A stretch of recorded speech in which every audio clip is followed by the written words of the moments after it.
Rated T, Sierra Entertainment proudly presents Empire Earth 3, Charge Through the Ages. Command your empire. Conquer the Earth. Visit EmpireEarth.com. Empire Earth 3, available now for the PC.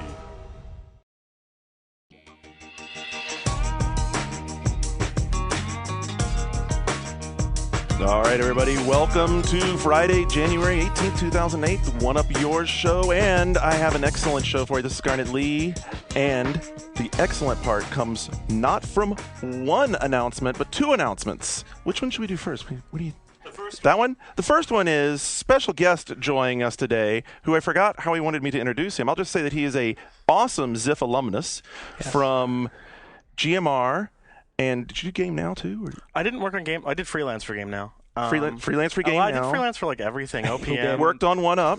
And if you know the voice, that's Christian. Woo! Hi, thank you. Well, for your Christian Nutt of Gamasutra. Now, yes, that's true. I am the right now. I am the features editor of Gamasutra, which is an awesome site. Does a lot of industry inside stuff and a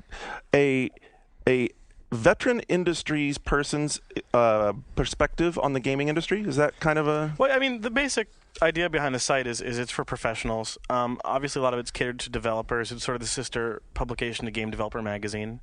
He's also involved with the Game Developers Conference. Right. Yeah. Well, the company is... I mean, I'm going to be reporting on it. I'm not really... I leave that up to the people who know what they're doing. Would you compare maybe Gamasutra to like maybe a Variety for video games business? Yeah, that's actually I use that analogy. I was talking. Who were we talking to? Sterling's friend. Sterling, yeah. And I was like, it's kind of Variety to Shane's Entertainment Weekly. So there you go. That's our guest host. Shane's across from me and unveiling for 2008 the new permanent member of the One Up Yours team, Mr. Brian Indahar. Podcast ruined. Podcast, yeah. Gaff right now is exploding. No, Fragile Eagle, we're happy to have you, and I think you're going to be a great addition to the team. Thank you very much. I hope everybody's happy. I'm thrilled. I am positively thrilled. I think it's a good fit. Cheers. Cups up. Yeah, Thank you very much, everybody. Thank you very, very very much. happy. Thank you. And we got Skip Pfister right here on the Wheels of Steel, where he belongs. So for anyone who's been concerned about the show, I mean, one of the biggest concerns, especially having done this for a long time, was getting everything back on a stable keel. I absolutely knew that. I know that people were worried about that, and we've been working on it. We had a plan. We have a plan. We're turning this boat around. We're just keeping the boat headed out to sea. Who knows what the hell's at the edge of the world? We're going to find out. Toward the whirlpool. A small Super Mario. I heard the tales that sailing men told me, and I thought we'd go out and investigate, see what was out there. You're looking for some semen? We're going out to the point of no return. You can look for all the semen you want to. Anyway, here's what we got on the show today. We'll be doing the usual what you've been playing in the first segment. After we get through with that, we'll take a little quick break. We'll come back in the second segment. We've got some community stuff. And then our little roundtable subject for today is our picks for underhyped games and overhyped games of 2008. And in news, we do have the December NPDs coming through, as well as a list of the top 100 selling games in Japan, some lawsuits that are out there floating around against Xbox Live, all kinds of stuff to go today. Actually, before we go any further, Christian, I've known you for a really long time. Yeah, you don't want to talk about how long, probably. Right, it's kind of I'm a little scared because you know me for so long. You could like dredge up some crazy story or. Talk about what your hair used to look like. Whatever. But I wanted to show you these. He told me one day that I had a haircut that looked like his old haircut. Remember that day that it was like the hair was like twisted? It was the Tintin. Like we have like the yeah, I used to have that. But so on Monday, I came back to my desk and I found these photographs sitting on my desk. And you're in them, and I'm in them, and Che Chow is in them. Okay. And Che Chow, former Ziff Davis employee, now works for Microsoft. He was in town that week. Turned 10, Forza developer. He was in town that weekend. I didn't see him, but I heard he was in town. So I assumed he left these photos for me because he's in them. But then I asked him about it the other day. He's like, what are you talking about? So I don't know who left these photos here, Christian, but I'm wondering if you remember what event this is. And there's Evan Shamoon. He used to work with us. Okay, so here we go again, having to explain to Shane that this is this is actually an audio show. Yeah, we can show the images. Yeah. And why are we doing this on the podcast? I'm just curious, because Christian, these are snapshots. You don't remember this? No. Well, it's a mystery. George Jones. It's a mystery. We can put them on the blog. Maybe other people who I don't even know in these pictures will know where they're from. Yeah. It's a mystery. And I'm trying to figure out who gave me these pictures because it's a mystery. So see, obviously, Shane has been working on the magazine for so long. If you left these pictures on my desk, let me know. Can I tell you, it's probably not a good idea to put pictures of you on the internet right now. There's a lot of pictures on me on the internet. All right. My guess is you don't want pictures of yourself on the interweb. There's a good picture of you. Old Ziff Christmas party, maybe? Maybe. It's a mystery. You don't know either? I don't know. Since I had you here, I thought I'd ask. But I am in them. All right, so back to I'm going to start off with what you've been playing. How about that? Do it, because I'm going to start off with. I have to start off with a brand new addiction that I have, courtesy of the Games for Windows radio crowd, which is Peggle. Like, any of you guys play Peggle? Yeah, I played it on PC until the free ran out, and then I'm like, I'm not paying $20 for this. $20. Isn't it a soccer mom game, right? Okay, the pricing model for this is, first of all, casual games have the weirdest pricing model. It's $20 if you buy it from PopCap. It's $10 if you buy it off Steam, and it's $5 if you buy it off iTunes and put it on your iPod. Is the iPod version good? Because I'll hella pay $5 for that. So what type of game is it? Like, what do you do? It's really simple. More specifically, since it's PopCap, what game is it that they stole? They stole Bust-A-Move and Pachinko and mashed them up. Yeah, it's sort of like Upside Down Arkanoid or something. Yeah, it's really cool. It's very simple. The whole basis of it is like Bust-A-Move's idea of firing a projectile, which is like a little ball, getting the geometry down and making it bounce through an environment the way you want it to.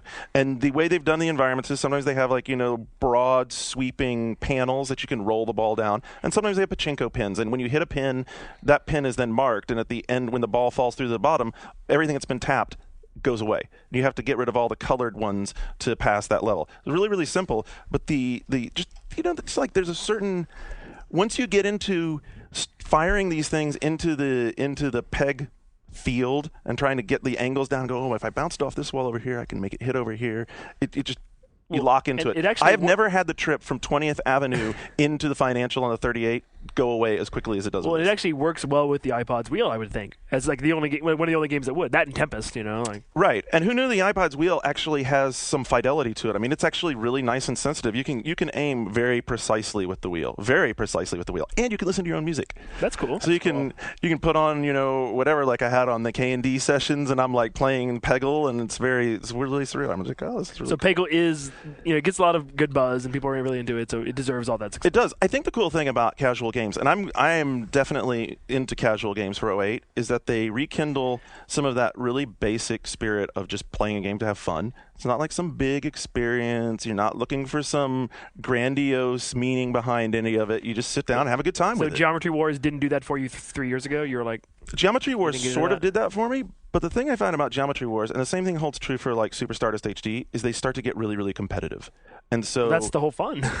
I'm not competitive by nature. I like Peggle because I could play it like in a little chunk of time, but also like go at my own pace. Right. And it's weird because it's a simple game, but there's a lot of underpinnings to it. If it weren't very nuanced with the fact that you can aim perfectly, the way they build the boards, and they give you a special power. I don't know on the iPod, but they give you a special power every board that's different. Yeah, there's modifiers that come in for each different one. Would it work as a two-player versus game? Could you send like garbage blocks? Probably not. No, it doesn't work that way? No, I don't think it would work very well. It would work maybe as a high-score competition sort of game, which is fine. Isn't that Geometry Wars? Right. If there was a Peggle leaderboard, you wouldn't be into that? No? Not so much, because here's my thing, is I actually am a very competitive person, and as soon as the competitive things start to kick in, if I can't be maybe not necessarily the best, but regarded in the group with the best, then I don't want to fucking play it anymore. I'm done. I'm like, you know what? Well, it is coming to Xbox Live Arcade. I think it might also be coming to PS3 and Wii eventually. But. Yeah, Patrick told me that I guess it was in an ESRB release that they noticed that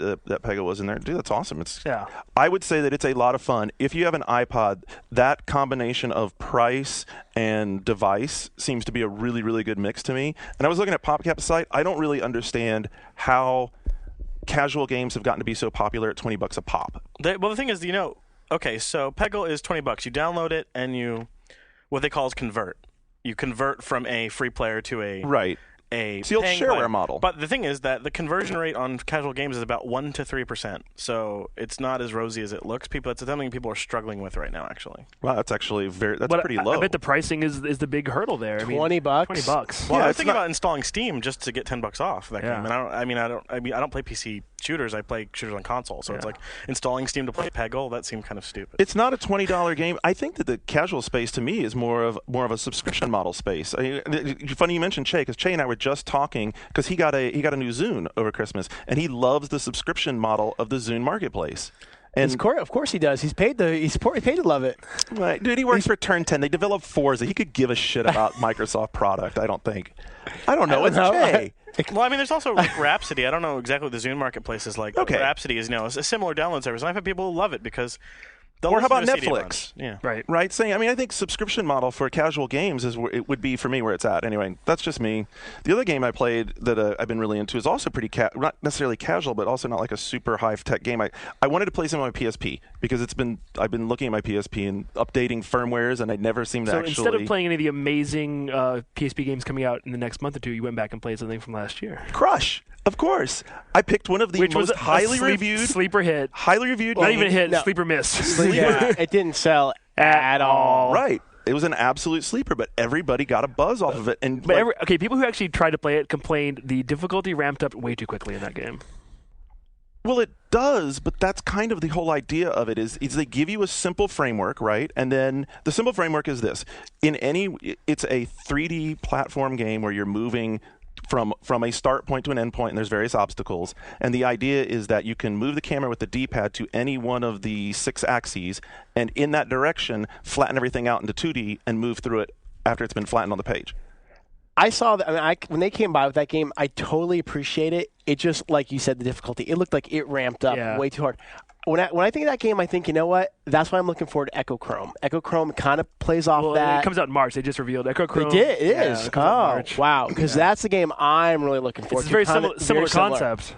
And I feel like that might be a little bit more. Well, maybe I'm just I dumb. think the other thing that Crush had against it is the art. The cover is it's terrible. When I first saw the character art, the cutscenes, the cover art, it's like this crappy R. Crumb ripoff. It looks like some shitty 70s thing you'd see on a Trapper Keeper. It's bad. It is bad. It is, and and I think it's because the entire thing seems like it was just torn from the pages of the Psychonauts idea. I mean, oh wow, I'm inside my own mind, and I'm gonna fix my psychoses. And that's not been working for other games that have tried that aren't up to that level. I mean, but it's a good concept. Great concept. They should really revisit it and give it some new art, perhaps. Put it on like Xbox Live Arcade or PSN. I would say this: not all. I think a lot of great puzzle games in that sort of nature have a steep learning curve because once you learn the basics, they start throwing it at you, and there's a point where after you struggle with it enough, you start to think in terms of how the game designers were thinking and how they were making the game, and it starts to get more clear.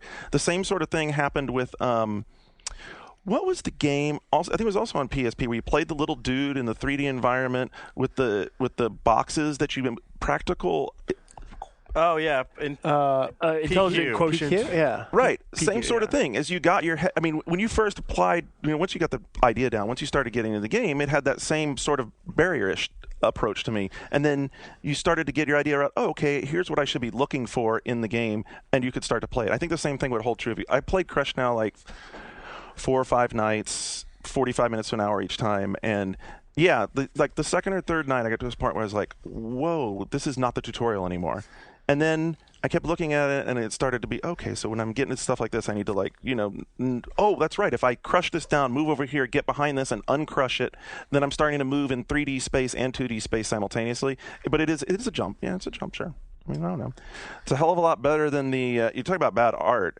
There's good art. Well, there's interesting fantasy art. Like if you're into the Korean sort of interpretation. Where's this going? Circle of Doom. I think this Circle of Doom. Kingdom Under Fire. Yeah. What? I'm on Xbox Live last night, and I see what are you doing, wasting your time? Okay, what's weird about this game is What you've been playing. That is actually I was playing that for what you've been playing. Poor guy. you saw the you know you what? saw I the would have given you a piece of shit and had you play with it. Yeah, all right? like Garnet, It would be more fun. Have you seen the reviews this game has been getting? Scatological Yes. illusions. I did. Up yours. I did. So, Were you a fan of the first 2 Kingdom Under Fire games? well, it doesn't matter because this game isn't even It's like nothing those like first them. 2 games anyway. This is like a Champions of Norath style. Actually, I was sort of a fan of the first Kingdom Under Fire. Dynasty Wars, like minus this. I haven't played. No, this is like a 4-player hack and slash Yeah. gauntlet game. They should probably start with one genre, like the Kingdom Under Fire guys. Advice: please translate this into Korean. Get one game, make that, have that be good before you move to the next genre. Because so far they've been kind of. Also, they're cool, also but- your subtitle shouldn't be this, a synonym for like Red Ring of Death. Yeah. just a suggestion. Well, I mean, I tell you why I was attracted to it, among other things, which was 2 years ago at TGS, I had the opportunity to sit down with the artists. There was like 3 of them that were working on Fantagram. At Fantagram, and it was cool. I mean, they actually in a rather uncommon move brought their actual sketch books and sketch panels to the show and showed all the stuff off that they had put into it. I think that game has decent art. It's derivative. It does. It's derivative art, but it's cool. It's not bad. And it's pretty. Koreans are very good at elf chicks. That's their bastion as a creative populace. What was the Atlas published PS2 RPG from Korea that came out? It had Magna Carta. Yes, with the dude who, like, I've seen a lot of dudes who look like girls, but this dude really I reviewed that for one Ziff. EGM maybe, yes. And I said it would look like he's doing Christina Aguilera drag cosplay. Yes. We need to queue up dude looks like a lady right there. Definitely. I remember that. Well, okay, so do you like this game? No, the game's terrible. Oh. That's the sad part is the art is cool, the monster design is cool, all this other stuff works, and then you play the game. People online have like convinced themselves they like it because they like that kind of game. Right, and I like that kind of game, and I was buying into those threads, which was another reason that I turned it on. And these are the same people who pretend to love Endless Ocean. I've met them. Yeah, you're convincing yourself you like a bad game. Yes, I met one too. Oof. First of all, the camera is abysmal. Is it top down? It's behind the shoulder, but I thought it was kind of top down looking, though. Huh? You have control over it, and you can click the stick to get it behind you. But it has so many following problems, and it has that real killer of a problem in a 3D game like this, where it can get trapped behind objects and you absolutely see nothing. You're getting attacked. The camera is stuck behind a tree that obscures your vision completely, and you're fishing around with the controls trying to get it to where you can see stuff while you're fighting a bunch of stuff. Yuck. It's just, the camera is a mess. Did you try co-op, though? Because that's what, everything's more fun with. Yeah, of course. friends. And co-op, it is more fun like that. Absolutely, it's more fun like that. So I'm playing the range character, which is the elf chick, because the elf chick art is the best. And it's so dumb. Like, even the control conventions are really awkward. You can map 2 of your attacks to the controller, but you can only map them to the X and the A button. And you can map 2 of skills, but you can only map them to the B and the right trigger. Okay, and keep with me here long enough to know that to aim, you pull the left trigger, and you aim with the right stick. What? So now I'm trying to zoom in with the left trigger, aim with the right stick, but then hop over and hit one of the 2 attack buttons to actually fire. No, thanks. Yeah. No. Yeah, no. Totally messed up. Yeah, I think that series is hopefully run aground. Yeah. I hope that's the last time I see you on Xbox Live playing that game. It will be the last time you see me playing. You. I tried the co-op. I tried all that. I mean, you saw him playing that and you were offended? I was offended by that, like Greg Ford playing Beautiful Katamari. Wait, I played through Beautiful Katamari. Oh my god! Wait, didn't you see our friend Will Tuttle playing through Beowulf? Okay, look, I was like, guess what? Everybody there, achievement whore. I've done some pretty crappy things, but not that level. Did no one here play Champions of Norath? I did. I did. Okay, so I mean.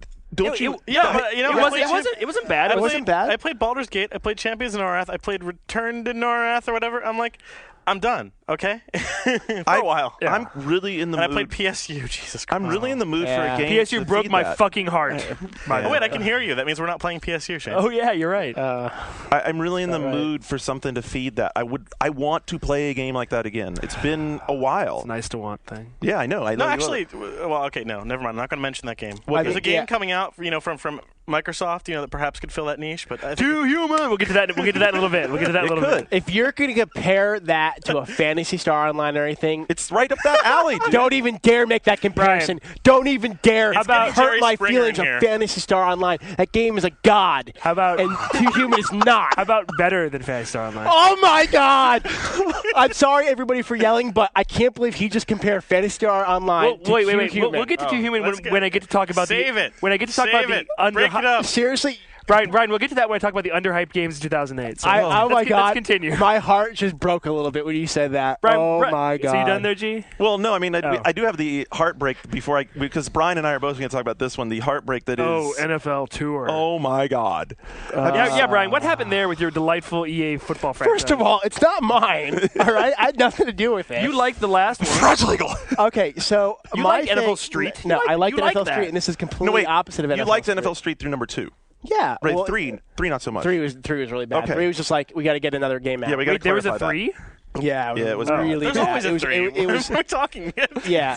So I don't know. I mean, people who follow the EA Sports kind of brand and stuff like that, they also have NBA Street, which is from day one has been unbelievable. And when that series made the jump to next gen on PS3 and 360, NBA Street Home Court last spring, it was awesome. So I was like, they did every other year. So I'm like, now they're doing that with NFL Street. They rebranded it as NFL Tour to kind of make it more. They say not more like PC. less ghetto. Yeah, but they less urban. Well, whatever. But it's like basically you're traveling around the country, visiting different stops, like different towns and stuff.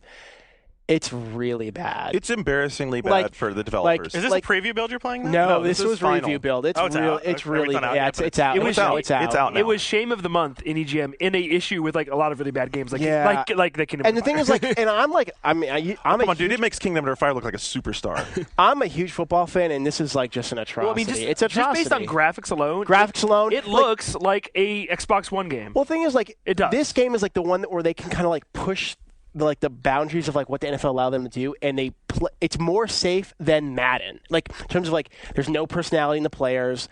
Graphics just visually, artistically are flat.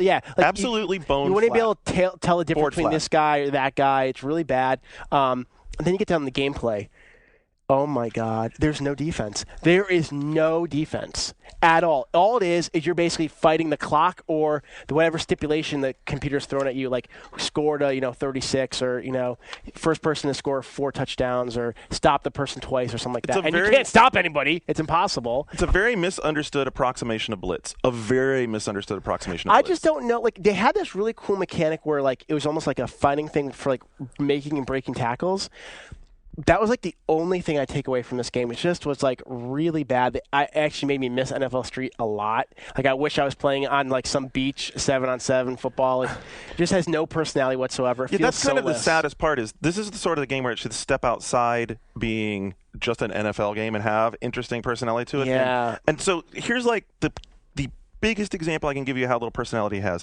It has cities with unique stadiums. The uniqueness of these stadiums is each of them looks like one of those, I don't know, pro volleyball courts. Yeah. And what makes them unique is the way that the tarps are laid out over the top. Yeah. Nice. They're all the identical same stadium with a different tarp. With different flags over the top of it. Wow. And like you'll see like the backgrounds, like the first kind of camera soon, they comes in, you'll see the camera pan, you'll see like the different parts of the city. That's it. There's nothing. It's really bad. It's sad. Well, and it came out at a lower price point, right? Isn't it? That doesn't matter. But the fact that it came out at $10. It came out at $39.99, which is to me a vote of no confidence. No, it's a sign of guess what? This game isn't very good. Yeah, it's a vote of no confidence from the publisher. Yeah, it is. It is. And people will buy it at that price. Yeah. Right? I think it's a wrong direction. They should have kept with NFL Street. And honestly, if I was EA and I was trying to make more money off football, I would make a high school football game. Well, and it's weird. Ooh, that's a real interesting idea. Actually, let people make basic go around the country, figure out what are the popular schools, and then if your school's not in there, let you do a really awesome creative team situation. EA Sports presents Friday Night Lights. You somehow be able to get your logo, your team's logo, into the game, like submit it to EA, kind of like with Tiger stuff, iToy or something, and then be able to put it on helmets. Have these different stadiums tweak and stuff like that. Dude, tell me how many people would buy that game if you could create your own high school, or it's already in there. I think you just gave someone an idea that they're going to do. Seriously, that's actually a fantastic idea. I just don't understand.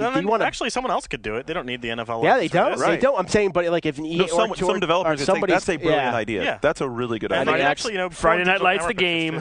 Starring the Fragile Eagle. Boom, done. I'll do the voiceovers. Nice. So what have you been playing that's good? I can't believe I'm going to say this, but I'm not. When it comes to portable games, I'm really tough. It has to be really, really good, or I'm just not going to waste my time. AAA or no play, right? AAA, like Mark McDonald's slogan, it ain't AAA, ain't going to play. And so I had to preview Dragon Sword. Okay, before you talk about this, like 2 days before you played Ninja Gaiden Dragon Sword, I'm playing Ninja Gaiden Dragon Sword, and I'm saying things like, "Wow, I can't believe it's a real game." Like I'm like, it's like a game, and I'm playing it, and it's like a real game. Because with the DS, the best games on DS are like good Super NES games. Yeah, they are. It's like not playing a console game from the last 10 years. It's like nostalgia trip to the past. So 2 days later, I have to play it for a preview because I just can't, terrible deadline. I'm trying to find somebody. I'm like, screw it. I'm just going to write the preview. And the whole time I'm like, Shane, this is really fucking good. And I'm like, I know. This is really good. I know. This is really good. I'm like, from I thought it would be weird to control it with stylus. It's really, really simple to attack or move or dodge. I found it really, really easy. And the graphics are good. The graphics, good. It's like basically mix of 2D and 3D. It's like Final Fantasy, like old PS1 Final Fantasy. It's really, really good. You hold, and you'll hold it like like a book, you hold the DS like a book. Like Brain Age. I played a little bit of TGS or something. It's really good. The control, I never felt like, oh my god, there's too many guys on screen. What do? I always felt the control completely just with a stylus. They make it really simple. Any button that you press is your block. It's really, really awesome. There's no slowdown like when you have like a big boss fight or like a lot of guys on screen. Would you agree that the graphics work because the art design fits the display medium? In other words, they're not trying to do overly detailed, but they understand how many pixels they have to work with and what they can do. They were smart to not make the full game 3D because the 2D backgrounds look good, and then allows the 3D characters to also look good and use a lot of polygons on them. And then the control, it's all about the control because unlike Phantom Hourglass, which I really like, in this game, you feel like you're making like exact movements and like things are happening as you're doing it. There's no delay. No, you're not like telling him where to go and he goes there. You're just doing it. No, you're like slashing. Yeah, I mean, like basically you do vertical and horizontal slashes to kind of have him do that with a sword. You want to like press up and then down. He'll like jump up and then come down really hard with a strike. You tap real quick to throw star. It's. I think the only thing to worry about. I played the first 3 levels and they were all pretty easy. If you use like your ninjutsu attacks, you can beat bosses really easily. But here's the thing: it's a DS game. It's going to skew younger. Yeah. It's at least Itagaki and his team is not going. This is really Ninja Gaiden. No. We have to make it super freaking impossible. It's not. If anything, it seemed a little too easy. That's my only. But there is a harder difficulty. There is. I know that you can. I think you can upload scores online and stuff like that. So it has. I was like I said, like Shane said, it's a real game. It is the most promising third-party DS game I've seen. Yeah. Wow. It's really, really awesome. Yeah. That's damn strong. Totally impressed. He was in the office last week, and Itagaki was in the office. I didn't even get a chance. I was going to say, wow, I'm like supremely impressed. I thought it was really, really good. Then I went back. I played some more Episode 2, trying to finish Half-Life Episode 2. I thought maybe it was Star Wars Episode 2. Well, that too. But, I try to go back. Have you fought Count Dooku yet? No, not yet. No. And so I'm trying to finish that. For some reason, I'm like getting hung up on finishing it. I don't know why. I just can't power through it. I'm like on the second to last chapter. And then I'm back playing NHL 08. I really haven't played it since the review, which we've kind of around the 1UP office is like really the sports game of the year by far. And I'd say maybe I underscored it. I mean, it's so good. What did you give it? I gave it a 9. And it's that good. Like it is. I would say, no doubt for me, and I know everybody has fond memories of the Genesis days on NHL. This is the best hockey game I've ever played. Whoa. No doubt. From team play to the way they... Better than NES Ice Hockey? I think not. That's good. Blades of Steel! Thank you! Ice Hockey's better than Blades of Steel. Do people really think Blades of Steel is better than Ice Hockey? Ice Hockey's way better than Blades of Steel. Way better. But, I don't know. I will admit ignorance to that, but I really loved Blades of Steel. I have many fond memories. Which was on Virtual Console? Both? I don't know. Blades of Steel just came out. No. But I will say, like, I've been playing a lot, like, from the team play, I was, like, playing with my really good friend back east. I was playing against former 1UP Yours member, Luke Smith. It is... Way to name drop Big B. Well, I was. He's a good friend. And it is top down from graphics to gameplay to options. I mean... Unbelievable. It's the best. Some of the best AI I've ever seen in a sports game. Just the way AI, where they're appropriately acting how they should, and it makes the gameplay experience better rather than just being real for the sake of being real and not having be a fun video game. It's awesome. So it handily bested 2K's effort. Not even a question. No. You mean the 3 turbo buttons that 2K has on theirs? I'm telling you right now, I don't know how they're going to be able to improve this game. I'm really interested to see how they make 09 better. It's going to be really tough to get that score again for them. That's the perennial sports game question, though, right? It is, but I mean, this one is like, sometimes I'll keep playing these sports games. I won't lie for the achievement points, but I'm playing just for fun. Okay, so if someone's listening and they're into like NHL, how hard is the game to pick up and play? Because the struggle... It's not that hard. Everything is really... shooting with... Basically everything like with your stick is done with the right analog stick. Like all the shooting and stuff, and it's super easy. It's weirdly... It doesn't have... It's one of the first kind of sports games that doesn't have a turbo button. And at first you're like, wait a minute, I don't have turbo? But that actually allows a more realistic simulation. It does. Because turbo is like... It's so fake. It really is. And we actually have like... It's like a crutch. Everyone expects it now in these games. And on the sports anomaly, we always debate, does Madden need a turbo button? Like, wouldn't it be smarter for people who really are fast to react like they really do? But here's the thing, like how do you or do like acceleration. Like there's guys who like are going on a sweep play, they accelerate at one point, they go slow and then they accelerate. That's where you kind of need a turbo button. I always like the way 2K did it. Yeah, they have a good option as well. Anyway. Kind of like it's like that built up meter. Yeah, kind we of. filled up the star. Yeah. I always thought that was a good way to do it. But I mean, even NHL is so good. Even if you're not a huge hockey fan, you'll like this hockey. It'll make you like hockey more. Guaranteed. Is it the winning 11 of hockey? Yeah, and the thing is, it's one of the. I think Winning 11 has kind of gone downhill a little bit this year. They even admitted to that. They have. CBAS came out and was like, "We kind of screwed up this year." Really? NHL is the sports game this year by far. All right. Where did they do that? That's a really big mea culpa. I saw on that. the internet. Yeah. I saw that Seabass, the famous director of Winning 11, Right. he admitted that the multi-platform development negatively impacted the final product. Yeah. And it's That's still for sold reals. like ridiculous numbers. Yeah. So. Of course. Yeah, but that, again, can't happen forever if they keep. Look at Tony Hawk. Ooh. Ouch. That's it. Not. You're clear? That's it. I played Devil May Cry. You can join in the Devil May Cry discussion that will erupt. I will. So and also, this is one up years is not a sports anomaly, so you can play games that aren't, Yak. You want to know something? I just found out today I was a permanent member of the One Up Yours podcast, so I didn't get a chance. I would have played probably more episode 2, would have gone and tried some more stuff. I got to give you some shit. And I also, I finished Uncharted over break. I was sick. All right, shut up. I'm done. I'll have more games next week. All right, you two. Who's bringing it home? Who's next? I'll go. All right. So, some of the stuff I've been playing is really obvious. I'm back to Super Mario Galaxy. How many stars? 62 or something like that. If you beat it, did you do the I ending? can get to the point where I go do the ending. Go do the ending now. Why? It's crazy. Okay. Is there a second ending if you get the 120 Yes. stars? I'm probably not going to do that. 120. That's my next goal. But anyway, continue. Nothing to say about that. The game's fabulous. The only thing that made me think Is it your game of the year? So far, it was funny. We did Game of the Year picks for Gama Sutra. We did our individual picks, and then we sort of congregated to sort of a list, that everyone picked on. But we did a spreadsheet first, and I didn't put anything in the 1, 2, or 3 slots. I just put things from 4 downwards because I didn't. How committal of you! I don't have a Game of the Year. I mean, of the game that I like the best. Of what you played, what did you like the best?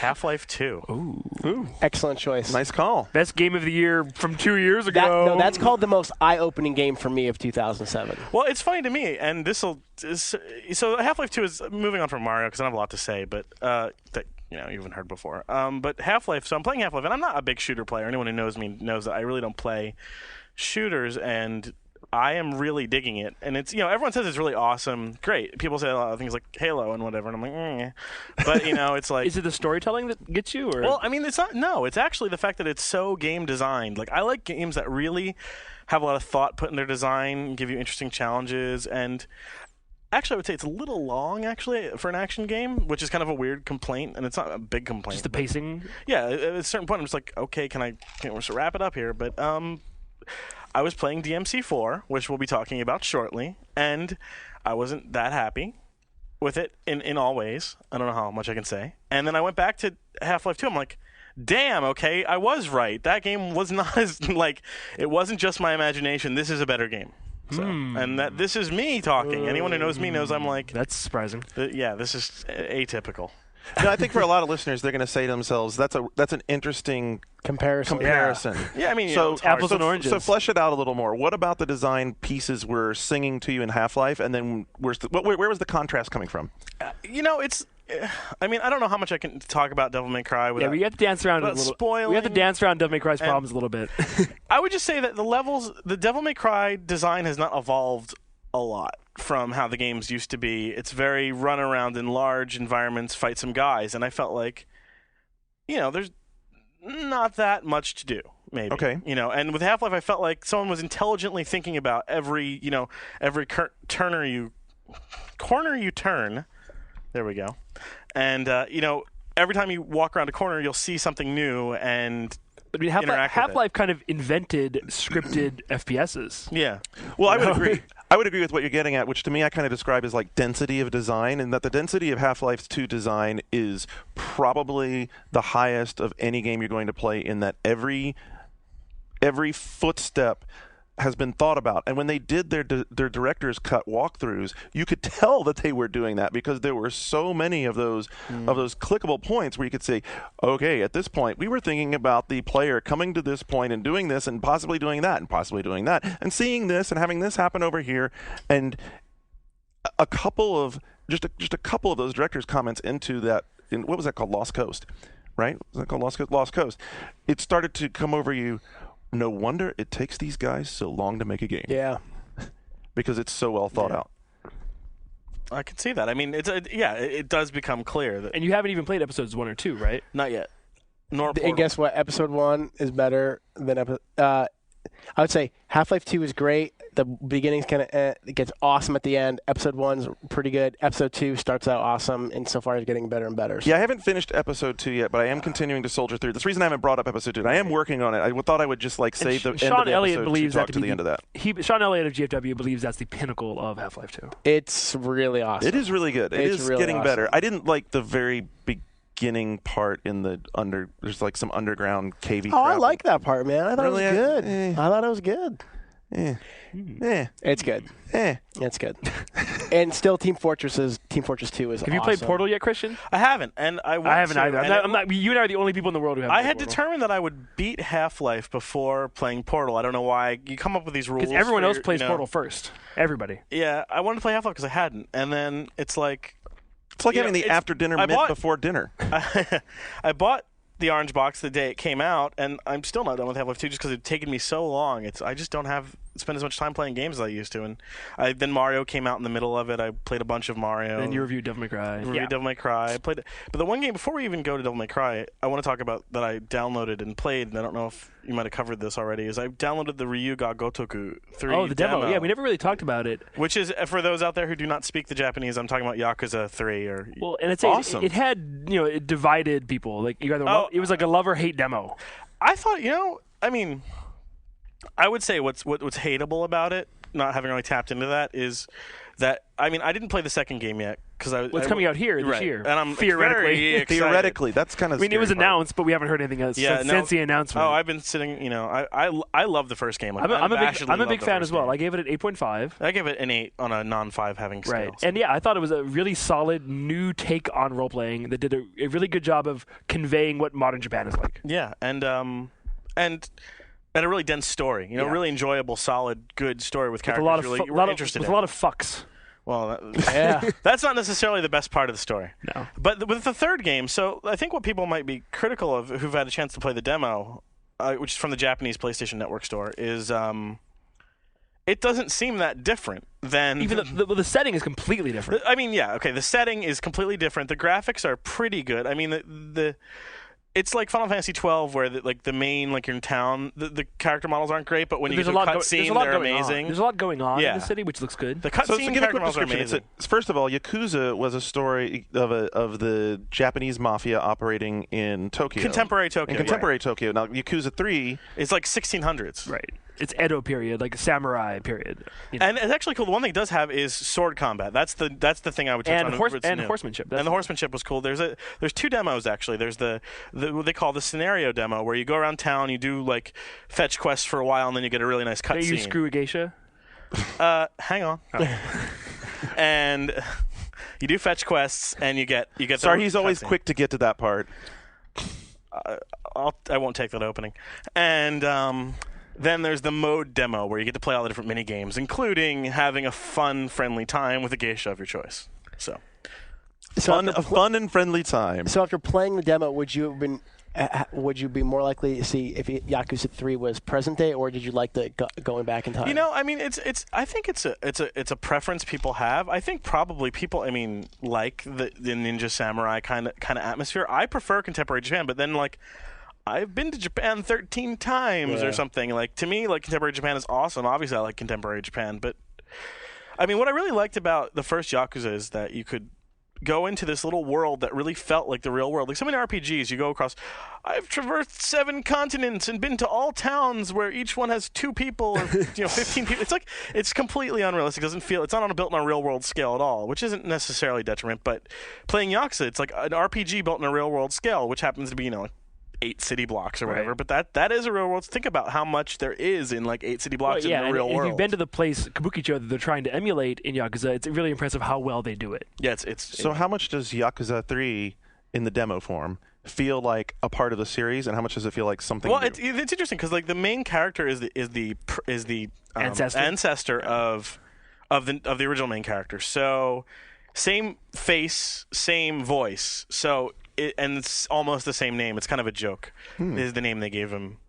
It's Kiryu Kazunosuke or whatever. So it's like it's like a samurai-ish version of the character's name, and it's like, but it's it does feel the same. Like, and it's it has that like sort of characteristic grittiness of the original games. Like at the very end of the demo, you're running into like a courtyard because there's a girl asking for you, a young girl.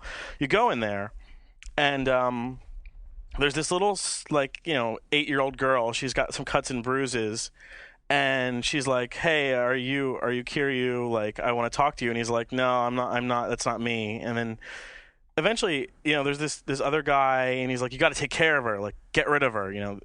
I'm not exactly sure why. Kill her? Well, no, just get her out of here. She's great in the scene. So, they start to have a dialogue back and forth, and eventually he's just like, give me some money, I'll do anything. And he like extorts money from the guy, and then he goes and talks to the girl, and she's like, well, I want you to do something. And he's like, I'm not going to listen to you. And he's like, but I had some money, I would listen to you. It's like really, gritty and different. And then eventually she's like, I want you to kill somebody. And he's like, who? And she's like, Miyamoto Musashi, who's the legendary swordsman. Yeah. So it's and the character models and the cutscenes are just fantastic. The voice work is great. I'm really looking forward to it. I'm still excited about it. When does it come out in Japan? It's March. And I think it's going to be that series is a big deal in Japan. It's not a big deal here, but in Japan that's like a million selling franchise. And the fact that it's a PS3 exclusive, I think that it could have an impact. Do you think it's going to come out here? Of course it's coming out here. Of course it's coming out. I better get off my ass and play my pile of shame. You should play Yakuza. Yakuza's not that long. It's not that long. It's like 9 hours. I know, it's really high on there. Yeah. It's a real, if you like, you've been to Japan and you've been to Tokyo, so you'll enjoy the setting. It's got a gritty, like detective novel kind of feel. It's like watching a 13-episode season of like a good TV show box set because it's like cut into episodes. So it's like watching a TV show. You kind of get addicted to the story. I'm pretty sure from the descriptions of it that I think I'd sink into it and just love it. Yeah. All right. Let's talk about Devil May Cry. And you can drink Suntory whiskey, which I know I'll get you going. All right, let's talk about Devil May Cry a little bit. We have to dance around it because... We have Yamazaki right now. Oh, that's Yamazaki.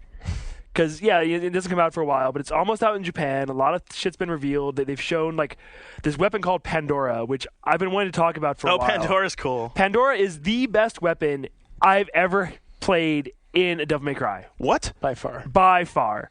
So it's the last weapon Dante gets near the end of the game, and it's a suitcase. You have it for about 12 minutes. You have about 12 minutes.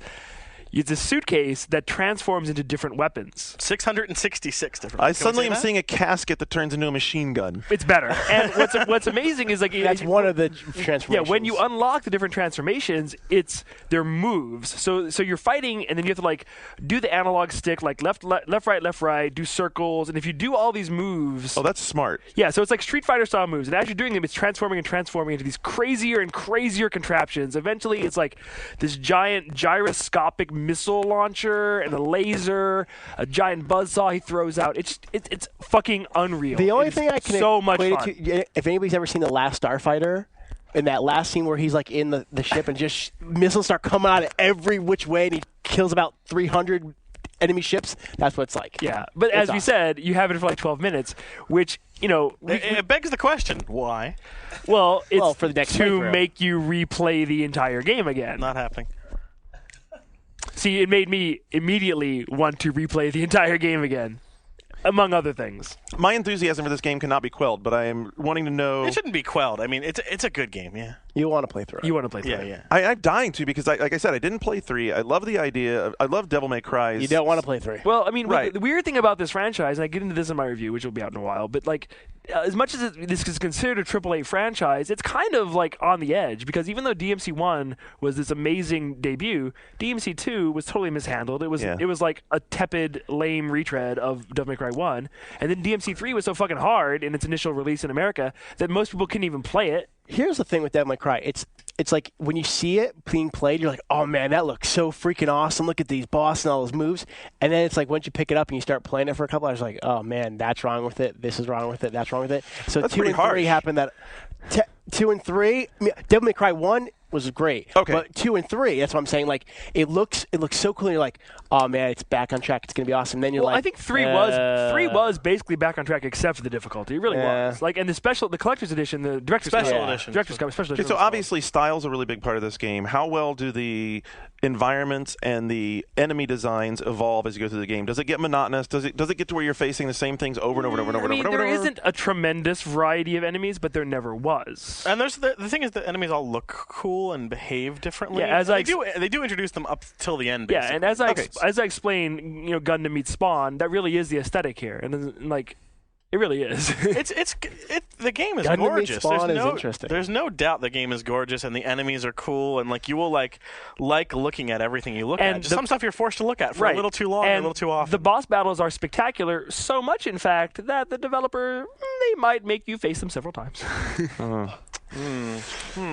So this is one of those ones when you step off the ride, some people are going to go around, get back in line again, some people aren't. I immediately got back in line in this ride. That's the thing. Yeah. You know what? I mean, I didn't want to go back and immediately, and like I can totally see for some people this game will be like one of those perfect rentals. You know what I mean? Like you'll play it in one weekend and you'll just blow through it. And for some people will. Like I can totally see people really want to go back to gameplay. There is an immense depth to this gameplay. Oh yeah. I think like untold depths in terms of like switching up styles, switching up weapons, switching up characters. There's all these things you can learn to do, and whether or not you choose to actually go down that road is completely up to you. You don't have to learn how to switch between Royal Guard and Trickster while switching weapons and charging up all these crazy moves, but you can. I actually can't wait to see when like it gets in people's hands who are really good at this series and they're doing all the switches on the fly and seeing some of the stuff they can do. YouTube videos. Awesome. Yeah, I mean it's going to be like because now the big thing is that you can change the 4 styles on the fly at any time. You don't have to do it at a save point or anything. So it's going to be some crazy crap. But I think here.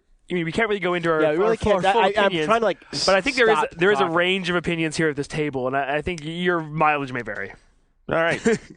So that's one of the games we'll be seeing very soon. Wait. I haven't talked about what I'm playing. He even knows. It's like we've been together too long. I heard Skip giving you the little wrap up, but hey, I haven't got to talk. All right. All right, hurry up. Well, Devil May Cry still playing. Wipeout Pulse. You can hear me talking about it on One Up Show today. I'm still completely addicted to Potapone, which is fantastic. This week, some new things I've been playing.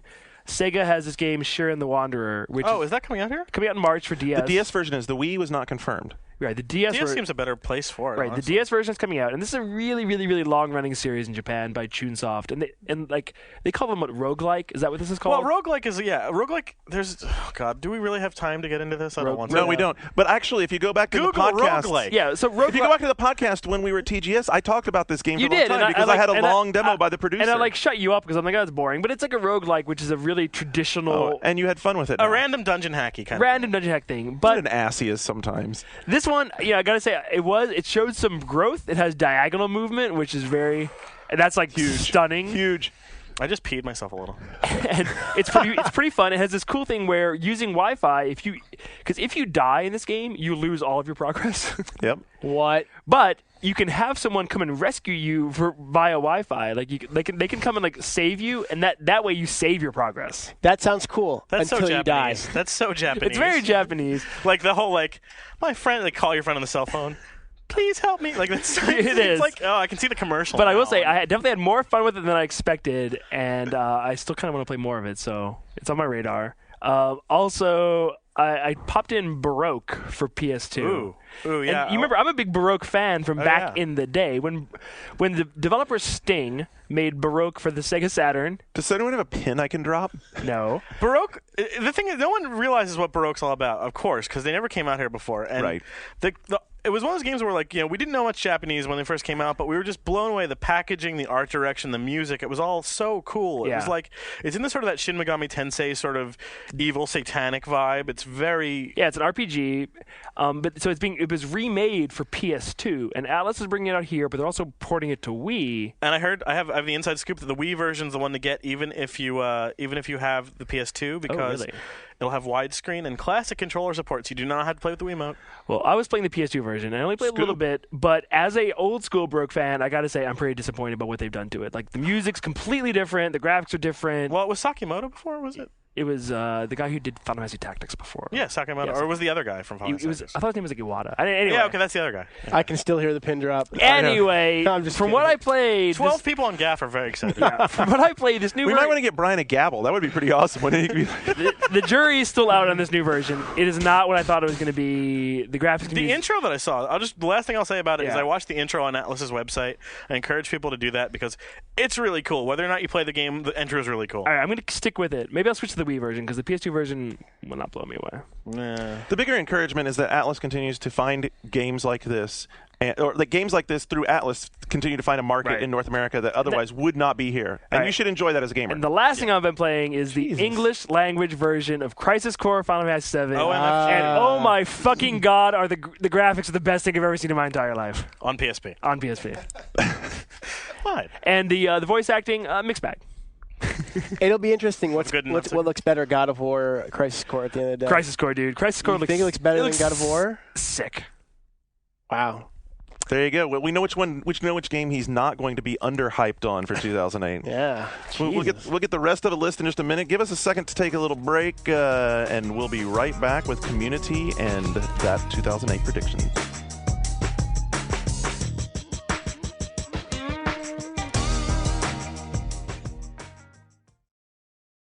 Rated T for Teen.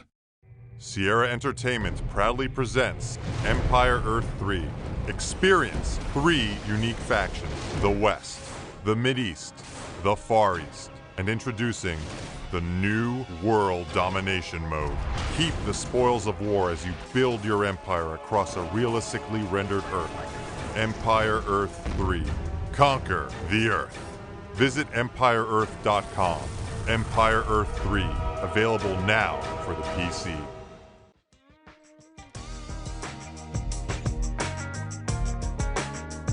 All right, we're back, and also coming into this episode new for 2008 is I'm trying to come to grips with how John did the community segment, because I want to get community segment back in. I mean, hey, the name of the show is yours. So my approach to this used to be to take a couple of threads that had a lot of response to them and promote them. And then I went back and listened, and sometimes what John would do is he would scattershot down a lot of different comments that people were throwing out on different topics. So as you're giving feedback on this week's show, give me some idea of which direction you like better, how you would like to hear the community segment of this show proceed during 2008. So for this show, I'm going to do what I was comfortable with, which is, or what I was familiar with to me, which was do a couple of them. So the first thread I wanted to pull out was one that Viewdrix brought out, and this one's really interesting because it started off with a commentary that was on Wired, and that's on the Game Life blog, which Chris is Kohler's, or no? Yeah, that's Chris Kohler's blog. Yeah, but this one's actually by Susan. Oh, okay. I'm not good Arendt. Arendt.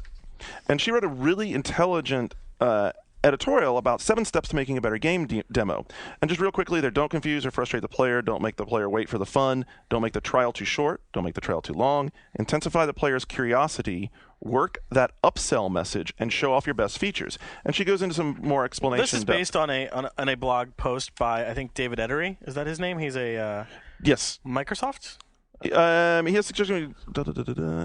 I don't actually have his link, but I believe he was Microsoft. Yeah. But yeah, he blogged. So the blogosphere is starting to buzz about how to make good demos, and part of this is stemming from good demos that have sold games, aka especially BioShock. Yep. I mean, BioShock really hit their demo, and that was the icing on the cake, so to speak, for that run up. You know, Ken Levine doing those guided demos, and then you got the demo and you got to play, and you're like, wow, this game is freaking incredible. Levine, just to jump in real quick, we ran in Game Developer magazine. We ran a postmortem of BioShock a little bit ago, and one of the things they said is one of the things that went the best for them in development was demos, because they learned something every time. You know, they were kind of going their own sort of like, I don't want to put words in his mouth, but or who wrote it actually probably wasn't Ken, but you know, they said a tunnel vision about, you know, they had their vision for the game, sure, and they're pursuing it. Then they did a demo and focus testing and stuff, and it was like they hit the brick wall of people going, you know, like it, and they realized that maybe what they were pursuing wasn't working out, and they actually made them be able to craft the game. Like they shaped it. It was going to be more RPG like. They moved it. They realized they're making an FPS, not an RPG.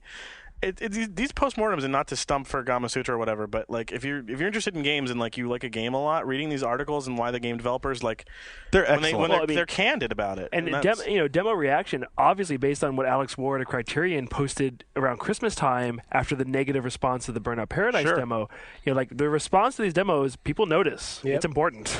Well, and I mean, I think you can look right into what Susan wrote about here is don't make the trial too short, don't make the trial too long, intensify the player's curiosity. Well, intensifying you could argue about long or too short because it's an open world game, but you definitely, when you're looking at that Burnout demo, it didn't intensify the player's curiosity. Well, here's the thing about the demos is that like we all realize we all work in the industry and we all go to like E3 and stuff, and it takes a lot of time for those guys to make demos. Yeah. Right. Like, and so like if they're making a demo for Xbox Live, or they have to basically like take a whole team or like a bunch of guys and go, okay, you stop working on the game, just kind of craft this demo, and sometimes they don't have time, so they just take like a slice of the game, and it's not, like she said, not representative of like upselling the game. Like you're just like thrown into like this little part of piece of it, and it doesn't really tell you anything. Right, to do it right, it becomes a game development cycle within the development cycle of the game. It's almost like you got to think of it as like your marketing tool. It's like almost like an ad, like a little bit. I mean, it's like interactive ad because you get to check it out and see whether you want to get it or not. So here's some of the feedback we got on here's where the thread on the board went. Vudrix started it off and went to Crackdown, which also had an excellent demo. It said that it encapsulated everything a game demo needs, so much that I usually say it's more than fun than the game itself. It takes the most satisfying aspects of the game, which is leveling up and becoming an all-powerful god, and it sped everything up. Other folks really agreed along these lines. Jonak13 said that they would definitely go with Crackdown or BioShock. Crackdown is similar because of the selling points and the open-endedness of it, and the demo let you test that aspect over and over again. I would say after playing Crackdown, I would be happy just playing the demo. Ooh. It got the same experience. How many Agility Orbs can I really go get? Lots, trust me. Lots. I'm done after that. That's all the game is. So is that your penchant for open world games, or is that because the demo gave you as much as you wanted to chew on? Because I felt like that's the demo basically captured exactly what the game was about, and it was rinse and repeat after that. Repeat, yeah. This is interesting. I didn't actually put this in here, but one of the comments on the board talked about a comparison of two shooters, and I can't remember what the one that was right was, but the one that was wrong, they said, was Unreal Tournament 3, because it gave you enough with the bot play that was in the demo that you didn't need to buy the game. Was that done? They've done that before, though. They've done that with all the PC demos as well. Right. I mean, I actually remember my old job before I came to EGM, I would just play the demo of UT something over and over and over again against the bots. So doesn't that, how is that different from Crackdown? Yeah. I guess hey, good. I got a demo. Maybe it's just taste, because I mean, I don't know. I played Crackdown a lot. I never thought I would like Crackdown because I hate open world, like not open world games necessarily. Actually, what I hate is like thugs and like Bloods and Cripsy kind of atmosphere. It's so fucking corny to me anyway. Crackdown was pretty corny, actually. Yeah, I know, dude. but the game is, it was so much fun. And you know what, that was a co-op game, but I'm getting off track of that. What part did the demo play in you getting into Crackdown? Well, you know what, I didn't really play the demo, but I watched my roommate play it, and that's where I started to realize that he my roommate Ted, some of you know, no one listening knows. Ted does. Yeah. Hi, Ted. we were playing, or he was playing, right? And he's telling me that he really likes it, and he's like being enthusiastic about it to me and talking about how the demo, like the agility orbs and stuff, got him into it. And I'm like, really? Because I was a big Crackdown skeptic before that. So the demo had an indirect knockdown kind of effect. Here's my thing about Crackdown, real quick. I think the game, like with the agility orbs and all the kind of, you can really jump and kind of do everything. I just felt like there was so much more they could have done with it and really made it really awesome. Like just kind of targeting some stupid boss of part of a crew and going to kill him and just going to a different area and killing him with nothing else in between. Okay, what Greg Ford, who is the real world expert, said that about Crackdown that got me was it got everything right that GTA gets wrong, but did nothing right that GTA does right. That's a good point. That's basically what That's actually really well put together. Which is really, really bizarre, and actually that's the way it turns out. So there you go. And then wrapping this up, Lito kind of summarized some of this with really the best demo in general should display the game's best aspect well, but it shouldn't be the level or part the developers think is best, because that leaves you as a disappointment when you actually get to play in the final game. And so one of his favorite demos was the Call of Duty Dawnville demo, because it put you right in the action and ended where you wanted to keep playing. And I think that's another key point about a demo that gets it right. Is BioShock nailed that part, was you wanted to see more of Rapture. You wanted to play more of the game. I think that's really a critical point.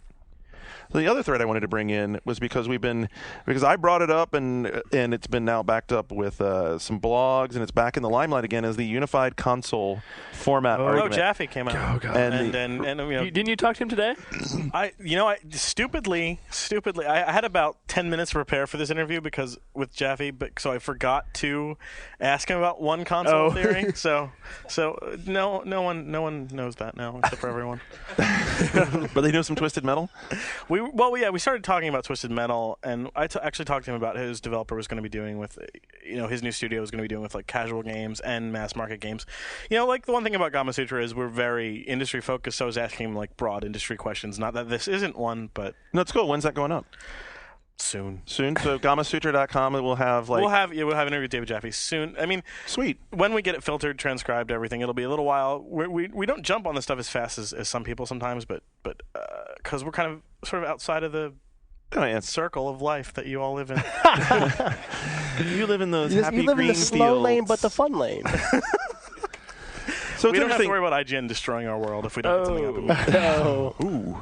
Interestingly, Layminator, in a thread that had started during December, had actually really thoughtful outline of what the whole argument was all about. It broke down the whole ideas behind why you would do it, how it would work, who would be involved, and all of that. And so people brought that thread back, and some of the points that came up.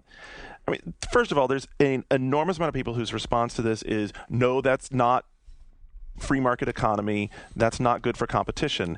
And I think that I understand how that's a knee-jerk reaction to it, but the reason I didn't include in those comments is that's not really what One Console Future about. One Console Future is not about cutting off competition. It's about cutting off competition over the hardware and making it about games.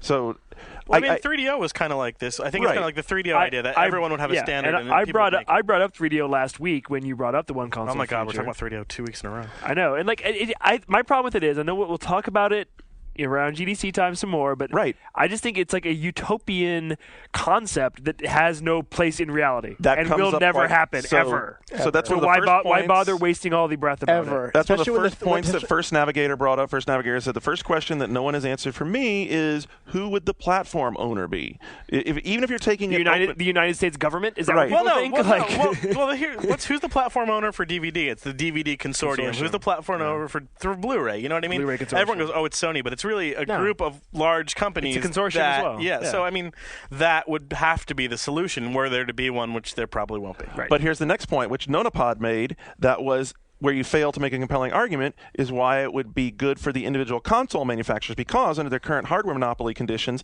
they make a lot of money off licensing fees. Right. They don't make money off the consoles. Sony certainly doesn't right now with the PS3. Right. So how are you going to replace that income stream? Why would they want to do it? What's the sell-in point? Like, you can make a good point for why it's good for gamers. You make a good point for why it's good for developers. Why is it good for hardware guys? It's not.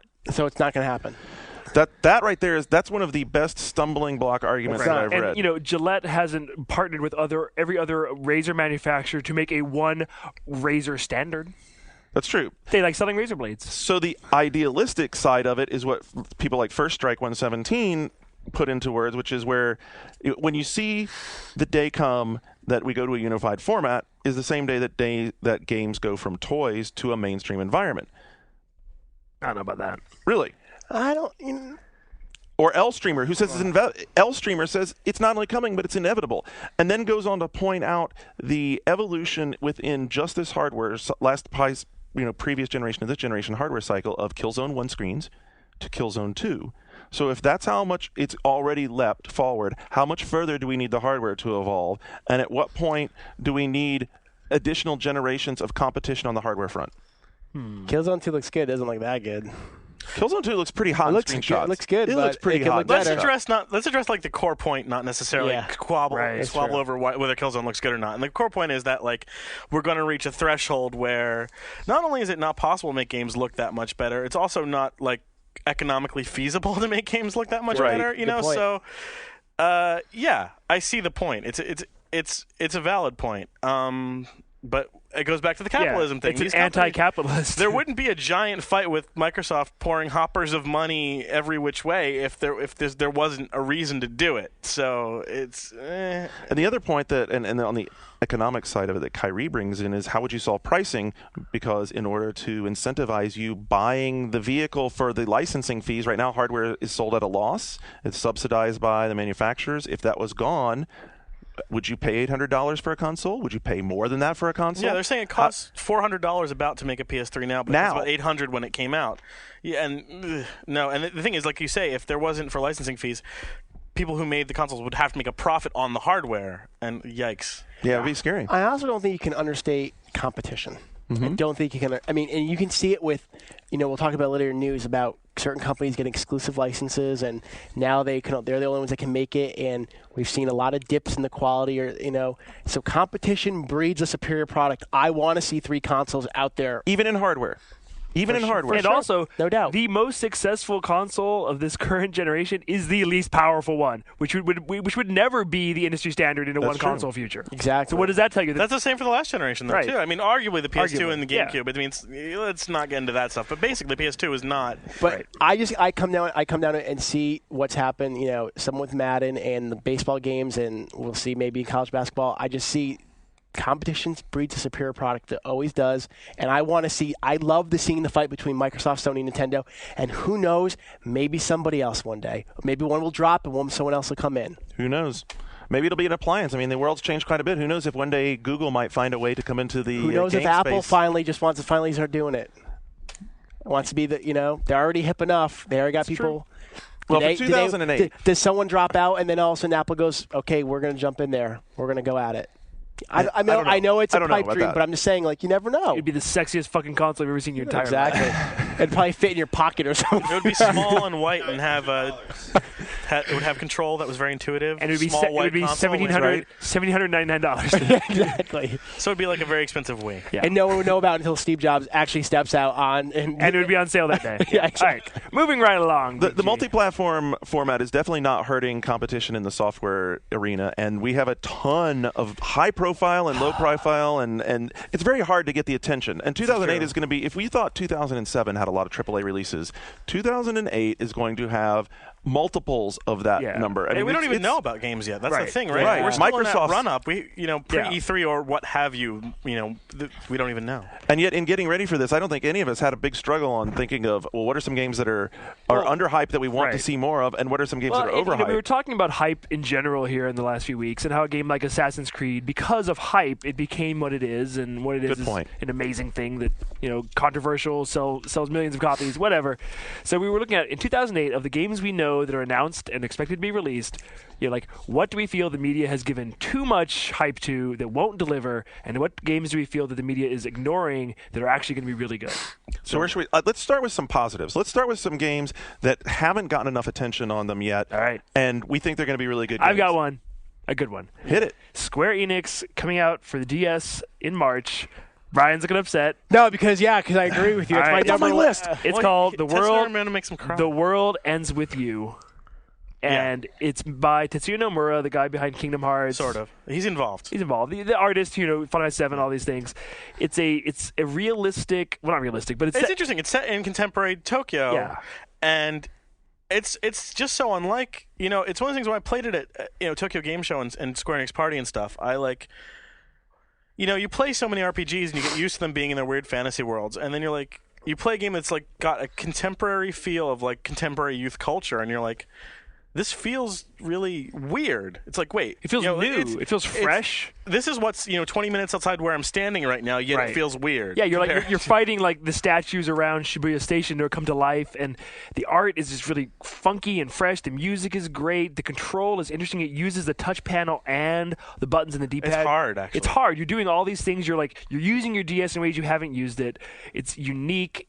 I've heard that the story is actually really engaging, and the characterization is great. I'm really looking forward to checking it out. And it's definitely under the radar. No one's paying any attention to it. There's so many other DS games. And I think it didn't do very well in Japan, did it? It did okay for a new IP. It sold like 250K. But that's not too bad. I mean, with Final Fantasy IV coming, with Ring of Fates, there's a lot of all the Dragon Quest games coming this year for DS. It's going to get lost in the shuffle. No one's covering it. We've barely covered it. Is it getting localized? It is getting localized. It's coming out coming out in March. It's got April or May.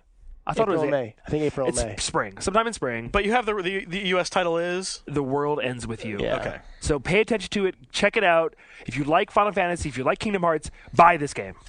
All right. Sounds like we need to. And you guys both agreed. Brian and Christian both agreed. Sounds like we need to try and get some more preview coverage. 110%. All right. I just want to get that out there. That's my number one. I mean, I'm a big Nomura fan, so I'm already. I know you're a big fan. I'm definitely. You're wearing like 5 chains and 6 zippers right now. I would if I could. I told you I wanted him to design my tuxedo Okay, for my wedding. That'd be hot. Let's take you to Tokyo and take you shopping. You could. Oh man. Are you kidding me? He's like me. No, we won't fit into anything. I know. We'll make Visual K Brian. Oh God. Sorry, that's my number one underhyped. That's your number one. So before your list, because Brian came prepared with over-delivered. with a hella good list. Yeah, I don't know. I mean, some of them. So that was on your list. It was on my list. What's at the top of your list for that? I think really, I don't know. I hope people agree with me. I think Left 4 Dead is going to be. No, I put that on my list. Left 4 Dead is. Man. The one. I think Left 4 Dead could be the surprise multiplayer game of the year. Have you seen it being played? Yes, really? and I think from everything I've read about it, seen of it, I think this is Valve just bought the developer who made it. That's a sign right there that they know what the heck they're doing. Oh, absolutely. That was a huge sign. Don't overlook that. That was a huge sign. For people who don't know, what's the basic premise? Left 4 Dead is based on an online cooperative multiplayer game where basically you're 4 people being chased by all different kinds of zombies, not just like slow, methodical. They're coming after you like marathon guys, they're track athletes coming after you, and there's all different types. And what happens is you basically at one point and during the battle can become one of them, and you don't know when you're playing whether the enemy is a real person or it's just AI. So it's all, and everything changes based on so if you place one level, enemies aren't going to come out the same exact corridors or wherever. So I just think it's coming out for PS3, 360. PS3, 360, and PC. I don't think the PS3 one's been announced, but I know it's coming out. And I just think it could be one of the multiplayer games. It's a little more risky, but I'm going to go with Arcane's The Crossing as my game in that vein. That actually gets me even more turned on. Yeah, because I think both these games have a lot of hype actually. I don't know. I don't think they are at all. I think they do. I don't think at all. Say, when I saw Left 4 Dead, I think it was a very clever premise, and no one's really done that yet. But when I saw it was the it's Resident Evil. What we wanted the Resident Evil Online to be. Right. Absolutely. When I saw it was the PC. No, Resident Evil Online, you're allowed to talk. You're going to like it. When I saw from the PC version, though, I really wanted to like it, but it seemed a little clunky and just very PC to me. I don't know. But they've shown it once, and they show Valve's all about polish. Valve is all about polish. Yeah, it was 6 months ago. All I gotta say is, I became a true believer in what that company does after playing Orange Box, and for them to go out and buy this developer and bring him in, a sign that these guys know what they're doing. And I just think it could be the game that I don't think a lot of people are talking about. Everybody's talking about the Metal Gears and the Killzones and all that kind of stuff. This could be the surprise game from the Valve group this year. I'm by curious, far. what made you think that those two games actually have hype around them? I think Crossing has had a few PC magazine Crossing we've pages. heard about since the GFW the cover Crossing story. is definitely less hype, but Left 4 Dead, it does pop up. Well, what I would say about Left 4 Dead, this is... Well, every game on our list is going to pop up once in a while. I think what Shane might be saying is that, it got attention immediately just because of Valve, and that may not have reflected on its actual quality in the eyes of some. So that's kind of... If Left 4 Dead was coming out from some no-name publisher like South Peak Interactive, you wouldn't be talking about it right now. Yeah, but it wouldn't, I guess, is the point, though, right? Okay, who has one then that's would you be completely talking off the radar? The Nomura game? Yes. If it wasn't for... If it was published by... bullshit. If it was published by Majesco in the same game, I'd still be talking about it. Come on. Neither of you two fuckers have much of an argument here. One's talking about a Valve game, the other one's talking about a Square Enix game. It's not like these are low-profile... One's like a shooter with zombies. One is like a totally unique experience. All right, whatever. Anyway, Next. yeah. Anyone have one that's completely out of left field? Because I don't think we're going to have one that's out of left field. It's hard to find one that's left. Yeah. I did some digging and found some things that I think that people might, cool. might like. All right, what you got? Well, okay, there's two strategy. I'll go with this as a pair. There's two strategy games for portables that I think people probably aren't paying attention to. Well, one got announced today. It got leaked yesterday on Nintendo's big list, which is Rondo of Swords from Atlas. It's a Success game, right? It's by Success. I don't know that much about it. Is it Luminous Arc 2? No, it's not related to Luminous Arc. I mean, these Atlas games have their own little audience. You can count on like a certain number of people to buy them, no matter what, I would assume, because they keep on coming. Right. But this game has this real Fire Emblem-y kind of vibe that I think is just so cool. And people love Fire Emblem. It's got that serious sort of fantasy. It's not too crazy. We have a winner. Now that right there is a real dark horse. Garnet's like, I've never heard of this game. We have a real dark horse. Well, it was announced right there. today. And then the other portable game is Wild Arms Crossfire, which I gotta say, I've heard is really good. Okay, I support you because Wild Arms is a franchise. I've reviewed like the last 4 Wild Arms, and every time I'm like, who still wants these games? But at the same time, like they have a really excellent hex-based battle system. Yeah, well, the thing is, Crossfire, and I liked Wild Arms 4. It wasn't a fantastic game, but it had a lot of charm and an interesting gameplay to it. Then Wild Arms 5 took a nosedive as far as I was concerned. No, but the battles were better. Yeah, but everything else was worse. Yes. So who's developing Crossfire? These are all made by Mediavision, the developers of the Wild Arms series, all the way back. So it hasn't changed. It's still no.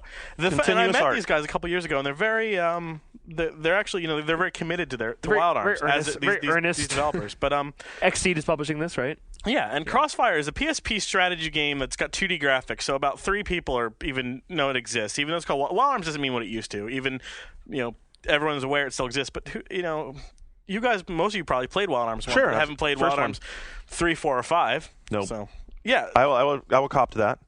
I've heard that Crossfire, and I have to admit I haven't really played it, but I've just heard some really good stuff from people who checked out the Japanese version. Yeah, it came out a couple months people ago. who are into tactical RPGs say it really is a solid game. So those are my little 2 strategy games for you. Those are games that need help, so those are good choices.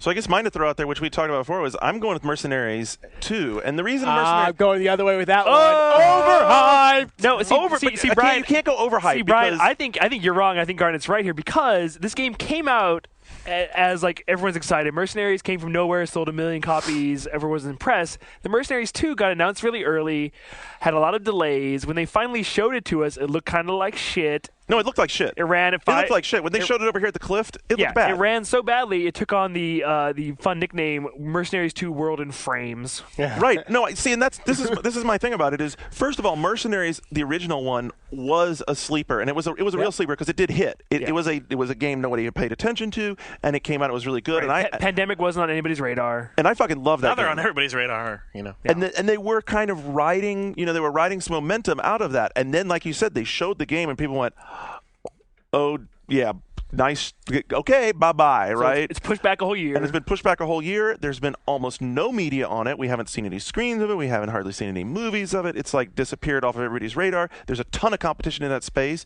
You're about to see Battlefield Bad Company. GTA 4 says hello. GTA 4 says hello. So Brian's shaking his head. That doesn't come across. No, because there's another Pandemic game that should be underhyped. That's more underhyped. Saboteur? Overhyped. No, that game. That's not even hyped enough. Yeah, I love playing black and white games. Love it. No, way cooler premise than if this were Okami 2 and it were black and white and turned to color, you'd be blanking it off. Way cooler premise. I think that what works, just to wrap up Mercenaries 2 real quick, I think what works in their advantage is that they got so mercilessly raked over the coals for the frame rate problems that they don't dare release it with that problem. And if they do, then they're as stupid as comment. When does EA release that game? When? I hear it's this spring. June. I hear. I'm going to guess I don't June. think you should put it out within 3 months of Battlefield or GTA. Yeah, well, that's true. That's a good point. GTA is more of a problem. Although it might live on it could live on its own. I think that it will. I think summer. Speaking of overhyped, Battlefield is overhyped. Bad Company. Really? Yeah, I heard really bad negative things. Things. Like Bad Company. It's in Bad Company. I hear it's being pushed. I don't think they have a clear vision of what they want. They want to drive this single-player campaign. It's all now that I would believe. But they want to talk about the multiplayer stuff and wait a minute. It's always been a multiplayer game. Now you're hype. I think they're really confused with that. I've heard bad things. I wouldn't be surprised if that game gets pushed for a while. Well, now you're getting to overhype. We're talking about underhype, Big B. I know, but I'm just telling you. We can go back and forth. This is a fluid conversation We're talking about Battlefield. Things switch up quick. That's really interesting because to me, Battlefield is a game that when it came to console, actually, I liked the console version of the game. I had fun with it. The first one? Yeah, the first version that came over to the console. But there's always been this running argument about, has DICE lost its vision?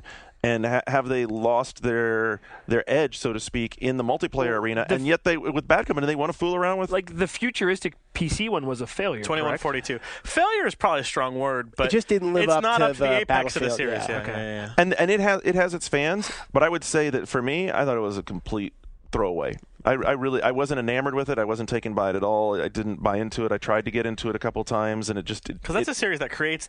That's a series that creates passion in people. Right, and compared to Battlefield, like the original Battlefield, which I played the living hell out of, I would say that they just haven't captured that quite right. And 2142 definitely didn't capture that for me, right, at least for me. Let's toss out the rest of our underhypes as long as we're doing it. I was doing one, so I mean, I brought Mercenaries. I want to hear what else you guys have, and I'll see where I jump in. Well, I've got another underhyped. Go. I have one, too. A quick one, Concept Saga. I've talked about it a lot. Yeah, I've talked about it a lot here on the podcast. I already reviewed it. My review is out there. I gave it a 7.5, but I really do like it, despite its faults, and it does have some. It is a super solid, awesome card game. I'm going to be playing it for months to come. And it's great if you haven't caught up on your, recent Entertainment Weeklies and need to get some reading in. You can also read while playing it or play another game. I don't know. I haven't played Concept Saga all that much. I'm back in the You're number one Concept fan. Well, yeah, but all I could do was download the demo off of XBLA. So I played the demo, and I will go on record. I actually, when I worked at GameSpy, these many years ago, you gave me Concept. I bullied number one Concept fun. I bullied them into putting Concept on the PS2 Games of the Year list. It was like Good number for you. 8. That's cool though. I love Concept so much, and I played that game for like 50 hours, and I felt like I barely got to play as much as I want to before I had to turn on to the next game. I love it. The thing is, it's a multiplayer game. That's where it really... Like, I read Shu's review, not to disparage Shu's review in EGM, because he definitely gave it a fair shake, but I got the impression he didn't really get into the multiplayer aspect of it as much. No, this game is not... It might as well not have a single player While I was reviewing it, One-Up's Nick Sutton and I, we had several matches, and 2 of them were like these epic, giant reversal of fortunes where like his hubris cost him the win, and I came back and destroyed him. Yeah, your blog posts were funny, actually. And I had so much fun that we both decided to stop playing immediately because we're going to save all of our excitement for the retail build. No, this is a game that I actually went to the trouble to get my friends hooked up with copies of this damn game. So because on PS2 you didn't have online, so I had to play it in person. So I would get people. So there you go, Concept Saga, fantastic. It's a Greek tragedy. It's a fantastic 7.5. Greek tragedy looking for a place to happen. The best 7.5 you'll play all year. I don't play Xbox Live versus people I don't know, but I might do it for this game. That's how much I like it. All right, that's my underhype. It comes out like 2 weeks. All right, so another one that I have sitting here on my list, and it's not so much that it's underhyped, just that it's still sort of flying cloaked, and it has already ignited a firestorm on both sides of the fence, is Fallout 3. Because there's a huge... You think that's underhyped? You want to know something? I debated on putting that in my underhype as well, but I was like, it's Fallout. Every something I was debating. So when was the last Fallout that was big? When was the last Fallout that was big? I think console gamers in general don't know why they should be excited about this. They don't. I agree. As soon as they see it, yes. And then anybody who liked Oblivion or anybody even like BioShock, I think those touchstones are there. I agree. I didn't believe in this game, and then when they came by with it the other like a month ago, I was like, this is going to be... I'm way more excited about this game than I ever was about Oblivion. And so think about it. Way more excited. So, Brian, we've seen that, and we've tried to convey that one time to the audience. But other than that, people only know the name. They know that it's not. They know PC gamers who are big fans of 1 and 2 know that it's not like that because it's in the Oblivion engine. Well, the Fallout fans, they're not in love at all. They're listening. They're crazy. They have the reputation of being the most psychotic fans on the internet. Yeah, so. among them, and most of them are falling in the "this isn't Fallout. We're not happy. Screw you. This isn't what we wanted." And most other people are going, "Yes, this isn't Fallout. This looks really cool. Let's play this." And for me, I'm an Elder Scrolls detractor. I don't find that universe interesting. Okay. I don't find the characters or anything. And like this, it's like Elder Scrolls in a much more interesting world with much more interesting gameplay, and I am excited. Way better combat. Yeah, I'm the same. I would just reiterate everything Shane just said. I'm the same way. And I would agree because I think that one of the detractions that I have for Oblivion is that it does sort of fall into this. We want to be Lord of the Rings. Made for sci-fi Lord of the Rings. Absolutely. And by pulling from a original IP that had a lot of cool art style for them to already pick up from off the bat, suddenly when they brought Fallout 3 by and we looked at it, I was like, wow. It was sort of akin to when you saw BioShock and you were like, look at Rapture. Wow, Rapture is fucking cool. I saw Fallout 3 and I was like, wow, look at this post-apocalyptic world. I think it's really cool. a very solid parallel. And when the public at large sees this game and maybe there's a demo, it's going to be like BioShock. It's going to ramp up very quickly, be a AAA game, it is a huge hit. It is, and they've got a long. I mean, I think it'll be out this fall because They're using established engine. It will be. They know what they're doing. Yeah. So they're just building on top of that. I think that it's one to watch. You're right. It isn't getting the press it should be getting. So there you go. Yeah. Any more underhypes? Anyone? Yeah, I do. I got one for the wrestling crew. TNA Impact. You think? Everything I've heard about this game. Everything I've seen is CG. How about that? Okay, everybody who's seen it and played it. I think Donahoe fed him this. No, I think Donahoe did. No, actually, no. Okay, so Michael Donahoe, the news editor of VGM, is a big wrestling fan, and we've all seen. Back in the day, N64 is still the best platform for wrestling games. From No Mercy to WrestleMania 2000, everybody who's played this game has said this is like the evolution of that game. For me, especially with the WWE games going way downhill, I am really stoked to see if this game really plays like what they're saying. WrestleMania 2000 was the one that was real big on 64. You said that and suddenly that clicked. No Mercy. Wasn't Revenge the big one too? Yeah, there's like wrestling games was like an institution. There were like 4 of them that were just unbelievable. From the WCW, then when they bought the WWE, it's unbelievable. I think it could be really big. It's weird because it's coming from the developer who made Backyard Wrestling, and we actually asked them that, and they're like, "We know there's more stuff about that than you'll know why that game's bad." But he goes, "This game, this No Mercy, WrestleMania 2000, I'd say that's a good underhyped choice. And another one is underhyped just because I feel like they've really, since its debut, they've just gone black. And I think it's going to be really awesome. Is Infamous by Sucker Punch? I agree. I just did an interview. Oh, yeah. I just did an interview with them for our March issue that's coming out. I can't say anything about what the interview is about, but from talking to them about the game, I think this is the Crackdown I wanted. Yeah, and like it's weird. This is the Crackdown everybody wanted. You know, a weird thing I heard about it is those are the guys who made Sly Cooper, and when I heard that they started making Infamous, a lot of people who were used to working on Sly Cooper were not so sure about working on a game like this, and I heard some of them left actually internally because like it's just such a departure. I think they made a bad decision. Such a departure. I think it's going to be. I think it could be really cool. Great title too. Yeah. I'll tell you what, if the creative top is still there, I'll have faith in it simply because of my love for Sly Cooper. Because of that triumvirate of games there with Ratchet and Jax and Sly, I was always a Sly guy. I mean, I know I was in the minority, but I was always. I think Sly it was Cooper won Game of the Month a couple times in EGM, or at least once in EGM, like the second or third game. All right. I've got one more big underhyped. You ready for it? TH. Metal Gear Solid 4. Oh, what? Just saying. Underhyped. Oh God. Just your saying. fanboy just made me want to vomit. Just saying. I'm psyched for that game too, but it's not underhyped. All right, I'm going to jump out on the crash and burn front right off the bat because I've said it before, and I'm just going to go back out there again because actually we're getting ready to see a demo of it, and there'll be some more coverage coming soon. And it was also recently shown at the Macworld because it's coming out on Mac, and that's Spore. As underhyped? No, it's overhyped. Going Agreed. to crash. We're moving and burn. over to overhyped. 110% agree with you. Its hype level is astronomical. So here's the thing that the problems for me with this game are twofold. First of all, just the enormity of the entire project and trying to get your head around it and get some sort of fulfilling game experience. How do you convey to the user what it is even? That's the problem, right? That right there is the fundamental problem. And even if you are able it's to convey, it's going to have to be really elegant to work. And that's the second part is when I sit down and from what I've seen of it, the art and visual style of it is looks like a Rare game. Yeah. Ooh, mean. Low blow. I'm sorry. I don't even. It looks like googly-eyed monsters. Googly-eyed. Yeah, it does. It's googly-eyed monsters. Hello, I'm Spore. It's just not. It doesn't. That's my Rare impression. Grab the ghoulies. It doesn't have that click. No, and I think it needed that. I think it needed that immediate grab you. But you don't trust Will Wright? Will Wright? You know how many copies of Sims have sold? More like 1 billion. Okay.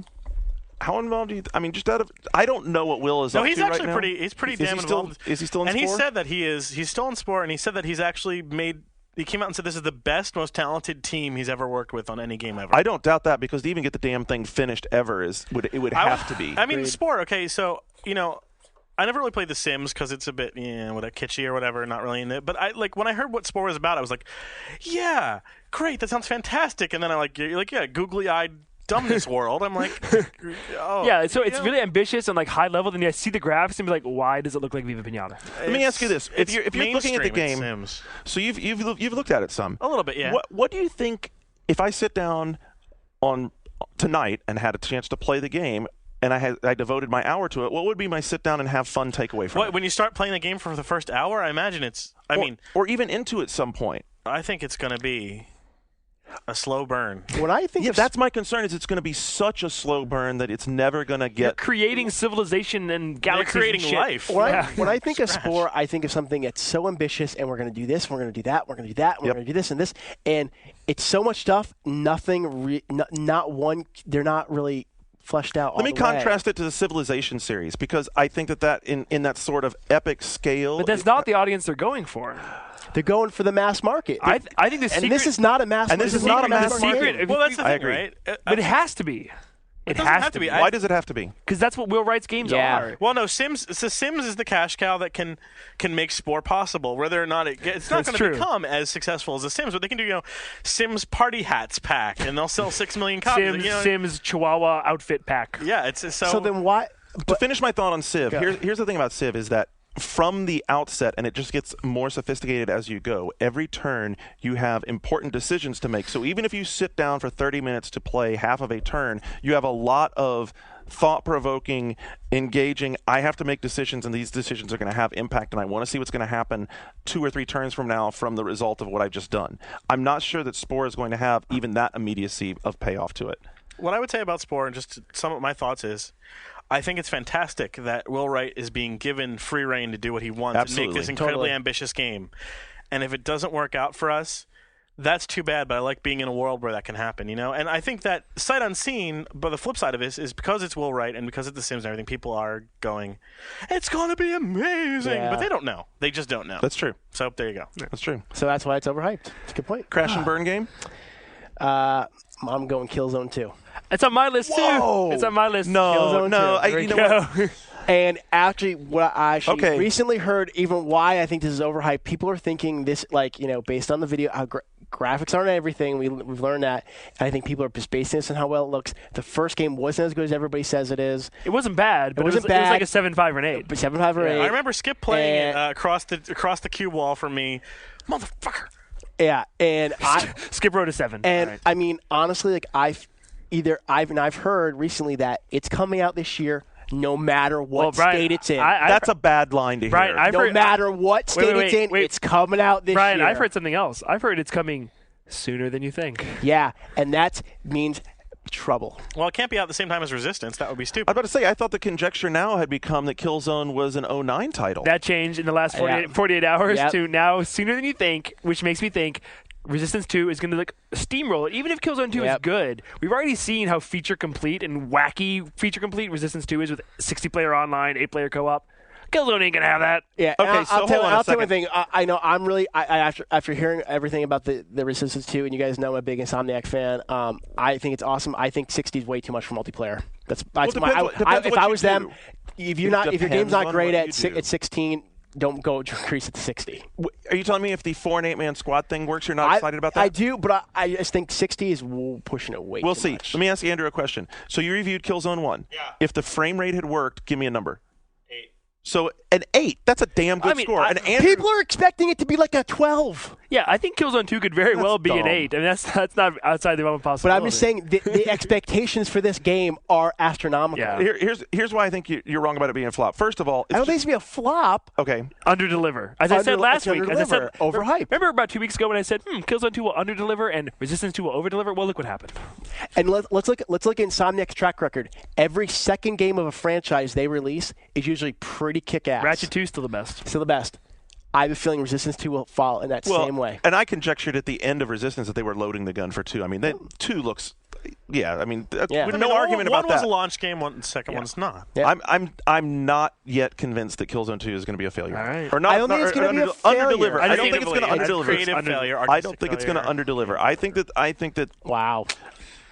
Look, the Guerrilla Games guys' necks are on the line. This is it.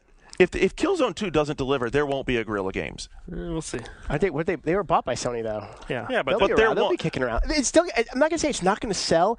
It's not gonna do as well. That team that's knitted together won't be that team. Possibly. It won't be. All right, those guys know their. I gotta say, Brian, I agree. It's on my list. Thank you. All right. Not the number 1 game on my list. What's the number 1 game on your list? That's Ninja Gaiden 2. What the fuck? Good. I was expecting this. I didn't put. You know what? I was hoping. And you know, I love Ninja Gaiden. I reviewed it twice or thrice, and I love it. Talking about how much you love Dragon Sword. I'm sorry, we're going to need a new third chair and a fourth chair. But I just played a game called Devil May Cry 4. I totally agree with Shane. That has better combat than Ninja Gaiden 2. All right, you're both fired. So, and you know what? You know what I'm tired of? The way Team Ninja games look. They all look the same. They don't look realistic. They look great. Oh my God, it's such a bummer that Ninja Gaiden was one of the most amazing looking Xbox games it's ever. Weird though. There's a lack of aesthetic. There's like a shrink wrap meat kind of thing going on. Yeah, it's plasticine. It's plasticine. It's soulless. The characters look all the same. All right, I'm not going to play 3 on 1. Real doll. Anime real dolls. The worlds have nothing in them. You're in New York City with no people. You know why there's no people? Oh, Itagaki says they're all inside because they're scared. Really?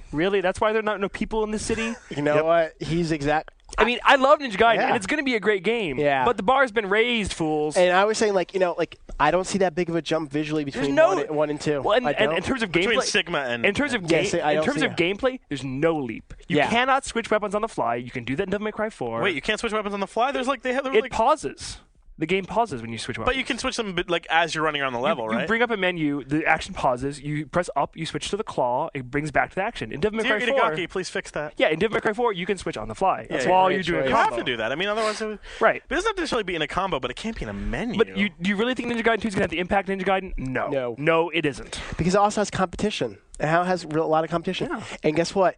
In the next couple of months, maybe even by July, we're going to see something called God of War 3. Yeah, and that's when it's all going to start again. I think Itagaki's a very talented programmer. I think Team Ninja's great. But look at DOAX 2. Look at Dead or Alive 4. Diminishing returns.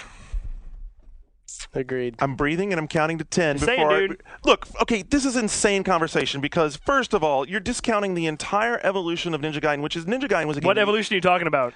The 3 versions they sold us? No, I'm talking about the evolution as you played the game, which was I don't know how many people I sat down with and told me within an hour that they hated the game, couldn't stand it, was too hard, and I sat there and talked to them about it, and they stayed playing the game, and then they realized that you know what, this is a game that rewards you for learning how to play it. I agree. This is a game that I agree completely. I love Ninja Gaiden. I really do. I agree. I gave Sigma a 9. So did I. I love those games. But I look at 2 and I'm like, it's bloodier, and it's set in real world locations. when I saw it, I was like, Devil May Cry 4 is good because a new character, a new tons of new weapons, new mechanic, and the graphics are better. Devil May Cry 4's graphics are better than Ninja Gaiden 2's graphics. Seriously, they are. The only difference is that the camera's closer on Ninja Gaiden than it is Devil May Cry. That's the difference. I mean, dude, Ninja Gaiden... So you're now arguing I'm not saying it's the bad. impact of the graphics are going to be its downfall. It's part of it. But Ninja Gaiden 2 is not a bad game. But when I saw a full level being played through in front of me by Itagaki, my thought as a Ninja Gaiden fan was, is that all there is? Okay, first of all, Ninja Gaiden is a hardcore game. Of course. It's not... This is a less hardcore game. Your life heals when you stand still like Master Chief. It does. Okay, nice, pointless, misdirect to stop this train of thought. No, it's not. It's part of it, dude. It's true. It's part of it. It's a less hardcore game. Because it was too hard. People didn't buy it. Now they're going to make it That's a more small accessible. Point. They're aiming for the hardcore still, right? Yeah. Okay, so having a rechargeable shield health system is not going to undermine. That's not the reason I'm saying this game is going to undeliver. As I said. So you think that to the hardcore audience it's intended to, they're going to be disappointed? No, they're going to like it. But is it the evolution? Is it going to be? Yeah, is it what Itagaki said it was going to be 2 years ago? Is it going to make everyone else jealous? The greatest thing in the world. Like, you're not going to believe what the game looks like when you see it. He's probably said that about fucking Dead or Alive volleyball. But still, though, I mean, he's saying Sadly, he's overhyping his own product. I'm just saying. There's a possibility in my mind where, after I played Ninja Gaiden 1 the first time, I imagine Ninja Gaiden 2 is going to be the best game ever. Like right now, am I expecting it to even be better than Ninja Gaiden? Not really. I underestimated Ninja Gaiden.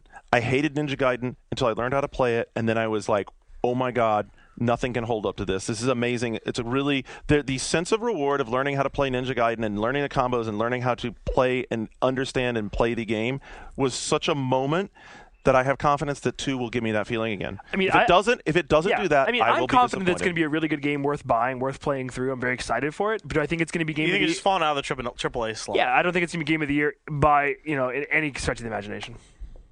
All right, Christian. What am I over? It's I have a certain perspective on this, but I would say DMC4 is overhyped. Oh. And that's all. I'll leave it there, I guess, because we already talked about it enough. But yeah. Okay, further down the road. Silent Hill 5. I think there's no reason. Good one. Oh, Christian, I almost put that under underhype, but I wasn't willing to commit. I've heard twinklings, little rumors that things aren't going as well with developers as it could be. I will say, like, I did the cover story. I did the world exclusive reveal on that game, and the main guy who really filled me with inspiration and made me believe that this developer at the Collective knew what they were doing, I hear he's left the project.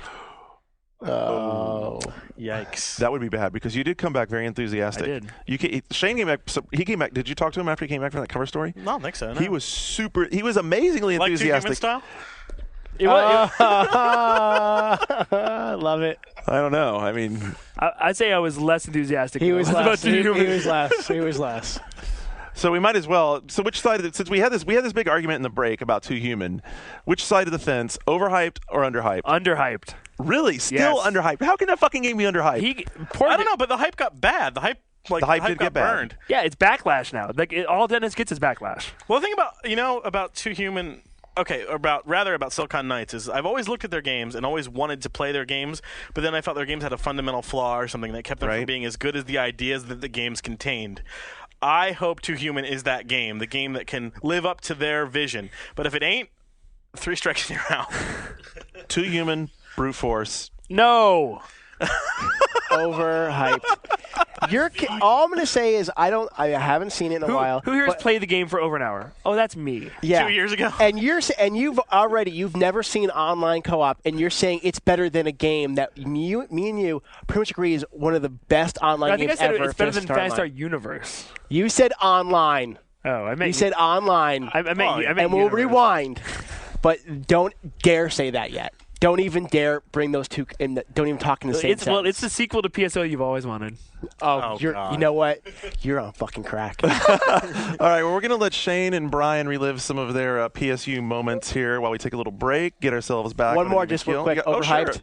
Halo Wars. Oh, you're right. Dude, that's not overhyped. That's disaster looking for a place to happen. Exactly. It's got the name Halo because it got to be overhyped. It's the new ZOE to Halo Peter Jackson's Metal Gear Solid 2. So yeah. But Shane, wasn't everybody hating on me when I said that game was going to be a disaster looking for a place to happen? Yeah. Seriously. All right. Anyway, we're going to take a break for a minute. When we come back on the other side, we got the NPDs. I know you're looking forward to hear them. December NPDs. Don't go anywhere. We'll be right back.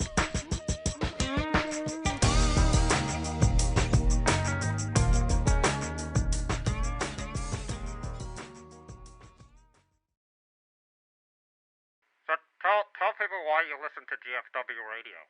They don't talk about a lot of the things that are important to me. Hentai and anime like Inuyasha, the music of Kokotaki-san. But they do know their computer games. Why don't you tell the folks where they can get the podcast? GFWradio.oneup.com, podcast.oneup.com, iTunes Music Store. We can't use this.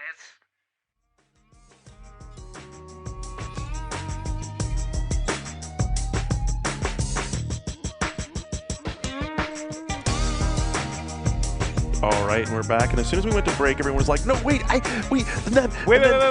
So I have an underhyped. So we have the waits. I have an overhyped, underhyped. We're not going to discuss. We just put them out there. Overhyped Ghostbusters, underhyped Home. Oh God. Continue. High five. Brian, what you got? All right, I got overhyped. I have what was I going to say? Splinter Cell Conviction, and underhyped. I'm going to go Mafia 2. Ooh, good one. All right, very good. Excellent. Didn't we have an argument about Prototype? Yeah, I figured I'd let you have that one. I decided it was neither overhyped nor underhyped. So it's in the right spot. Yeah. I think I would kind of agree with you on that. I'm really That's why I was excited about it, though. surprised. I'm really excited. I'm really excited about it as well. So hopefully Everyone it should continues. watch. There's a hilarious. Sorry, developers. I know I support you with my professional career, but the Prototype video that went up. I don't know if it's on game. I saw is it that. on game videos. Yeah, It's embarrassing. Oh my God. Like a developer diary. It's like a developer. It's like I don't know, made for VH1, pretentious sort of like. Oh, it's hilarious. Stick to making games. Sorry, guys. And so you said X-Play last night had it on. Yeah, I think so. So it should be on over the weekend. I think they're doing something with Prototype. So anyway, check out G4 TV, and you should be able to see some hands-on with it. Maybe Sess is doing it or something, so that's cool. All right, so we have the NPDs, and the NPDs, let's do the hardware numbers. You want to start with hardwares? Boom. Nintendo DS, 2.47 million units in 1 month. Oh, my fucking God. Dude, that's mind-boggling. That's 2.5 million units of hardware in one stinking month. That shit is hot. It is unbelievable. How much did it sell in November? Do you remember? No. Because it's usually double in December, right? Yeah. Oh, my God, though. It's crazy. It is already catapulted into a significant lead in the second life-to-date numbers, only to PlayStation 2. Yeah, it's 2007 year-to-date sales were 8.5 million units in America. Wow. How's that for a number of sports fans? That's anyway. If there's any question about developing trends, DS software is going to continue to grow. There's no doubt that people will continue to try and put out more and more mass market, More and more mass market, absolutely. And the other point is, and I mean, I know you guys hate this. I mean, you get upset about the whole console war thing. The PS3 still has not made any inroads, at least in North America, on 360's lead. What are you talking about? What am I talking about? What am I talking about? I'm talking about PlayStation 3 December 797.6 thousand, Xbox 360 1.26 million. I mean, the PS3 sales are a little below some expectations, but the 360 sales are also below expectations. But they're not making any inroads to the lead. It's not till there's more killer apps. I mean, right. But if you look at the year-to-date sales, in the year 2007, Sony sold 2.56 million PS3s, and Microsoft sold only 4.62 million Xbox 360s, which isn't a huge gap. I mean, if you look at that, Microsoft did not sell as many Xboxes in the year 2007 as people thought. So you're telling me that 2 million more units isn't a big gap? Considering the price difference and the number of the software situation. Come on, make all the excuses you want. 360's already been out for a while. Look at the installed base. Why didn't they just release Gran Turismo Prologue and get that over 1 million for the? I mean, you know what? Actually, Brian, it's interesting you brought that up. We had that argument last week. That is a good question. Yeah, that is a good damn question. Done it. I mean, I'm not discounting Microsoft's success here, but I'm saying like the gap is not as wide as you might have thought in the year of 2007. I just want to see. This is one of those things where I feel like it'll be fun to see these things heat up and close more because I think there's a lot of life left in this battle. So. Yeah. It's going to be an ongoing battle. Well, and look at the Wii. Even though it was very constrained, I mean, nobody even saw a Wii in December. It still managed to sell 1.35 million units. So there's the other big question: how many Wiis could they sell if they could actually get their damn assembly lines in order? Exactly. Well, wait, what do they? How many Wii plays could they sell if they only had theirs? They're making 1.8 million Wiis a month. Isn't that what they're doing now or something? Yeah. So, I mean, most of them must have been sent to America. Apparently, they at least sent the majority of the manufacturing capacity for whatever month led up to December sales. Part of November, part of early December manufacturing.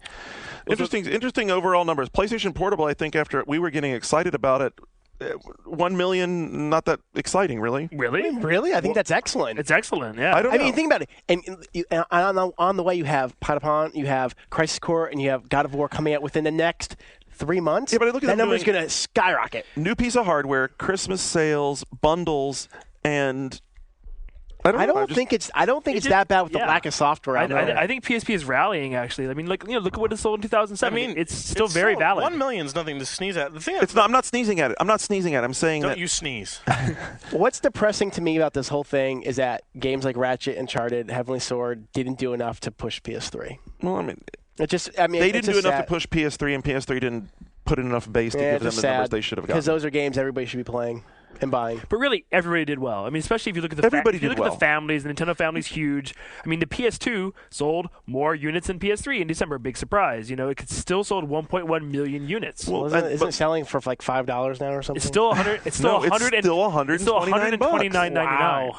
I know. And yet it sold 4 million units in 2007. Right. That's a really 40 million to date. Jesus. I know it's a juggernaut. It is an absolute juggernaut, which is why when you go down here to the top selling games of 2007, you see Madden NFL 08 on PS2 and Guitar Hero 2 on PS2 in spots number 7 and 8. Yep. Not surprising because the numbers work in their advantage. I mean, that's why Rock Band ended up going on PS2. I don't think when they originally came up with the idea for Rock Band, they were like, we're going to put this on PS2 where we have to cripple it. No, they're just like, show me the money, because it's like that is the mainstream audience, mega mainstream. I mean, obviously Rock Band's pretty expensive, but Well, I think the number one game in December, a little surprising for people, right? Call of Duty 4 for 360 in December. Yeah, in December. And I would say that looking at the power of the software sales on the 360, that Microsoft's continual PR barrage of 360 sell software isn't completely off target. You look at the number one selling game during December, it was Call of Duty 4 on the 360. And also on the 360, Assassin's Creed, Halo 3, and Guitar Hero 3. And you look at the top selling games of 2007, Halo 3, Call of Duty 4 on the 360, and Assassin's Creed on the 360. They're selling games on the 360. Although if you look at the life-to-date American sales of Halo 3, which are 4.82 million, it makes you wonder where that 8.8 number is coming from. It does, doesn't it? Because it ain't coming from Japan, that's for sure. And some of it's coming from Europe, but where are the rest of those? I mean, the hubbub we always hear is that the 360 does fine in the UK, but as far as the rest of Europe, that's Sony territory. Yeah. I just love the fact that We Play came close to outbeating Halo for sales. But We Play, as Christian said before we started taping, maybe it should be counted as an accessory. I know. If it had been out when I bought my second Wiimote, I would have bought We Play. Yeah, so, I know. I just think it's fun. I just think it's funny that Halo almost got beat by We Play. But it is also a trend. I mean, I actually went over somebody's house who has a little kid, and he just put in We Play and started playing it. Loves it. And he was playing Cars for Wii. It's like these are the kinds of games that people with families want to play. So We Play, as stupid as we might think it is, it does really. I don't think it's stupid. I don't think it's stupid at all. As a matter of fact, underdeveloped maybe is the word. Yeah, underdeveloped. Another thing on top 10 that you might not notice is that number 6 is Pokemon Diamond.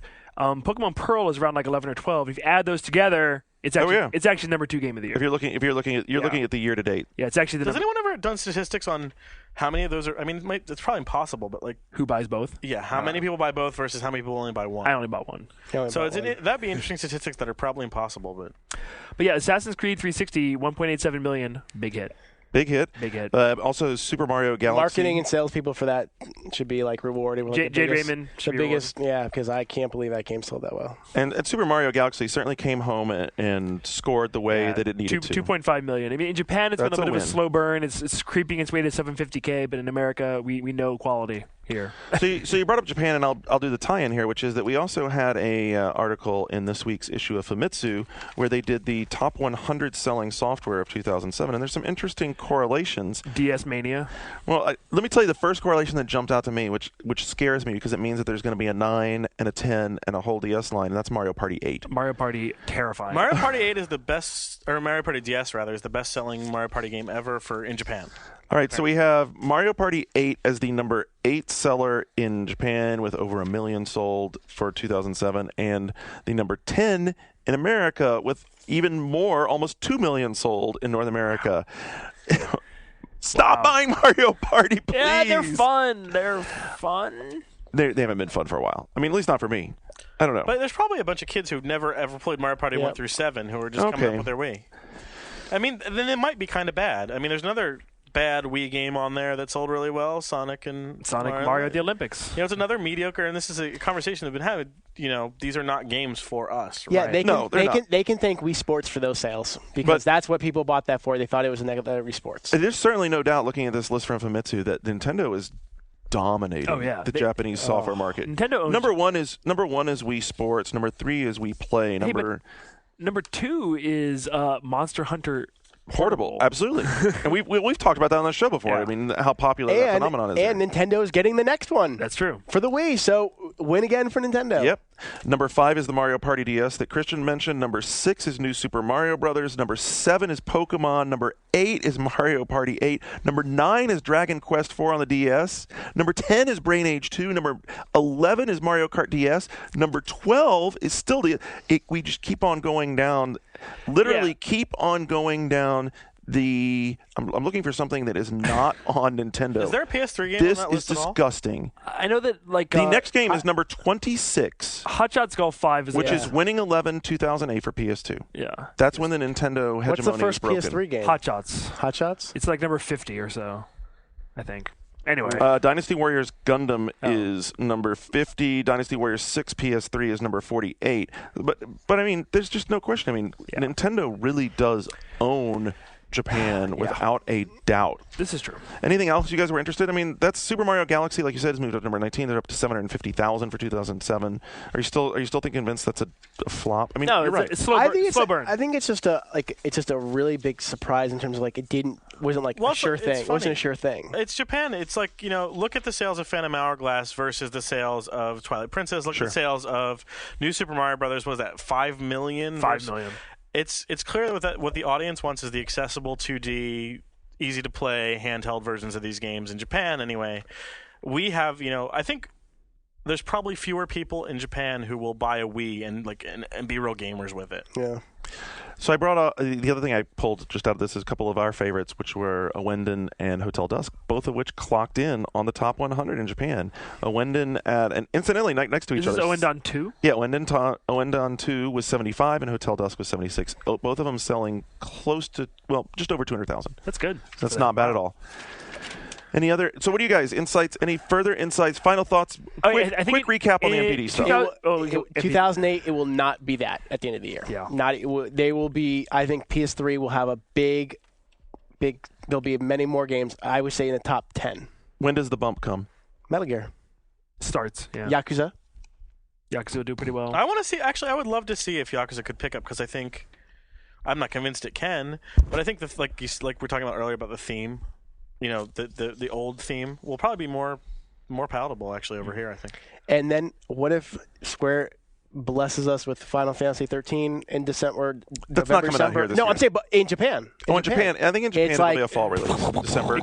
Based on the fact there are new assets for the first time in a long time, they're actually new. Okay, it's encouraging. Let's be honest. What's the percent that you think will actually come out this year in Japan? Yeah.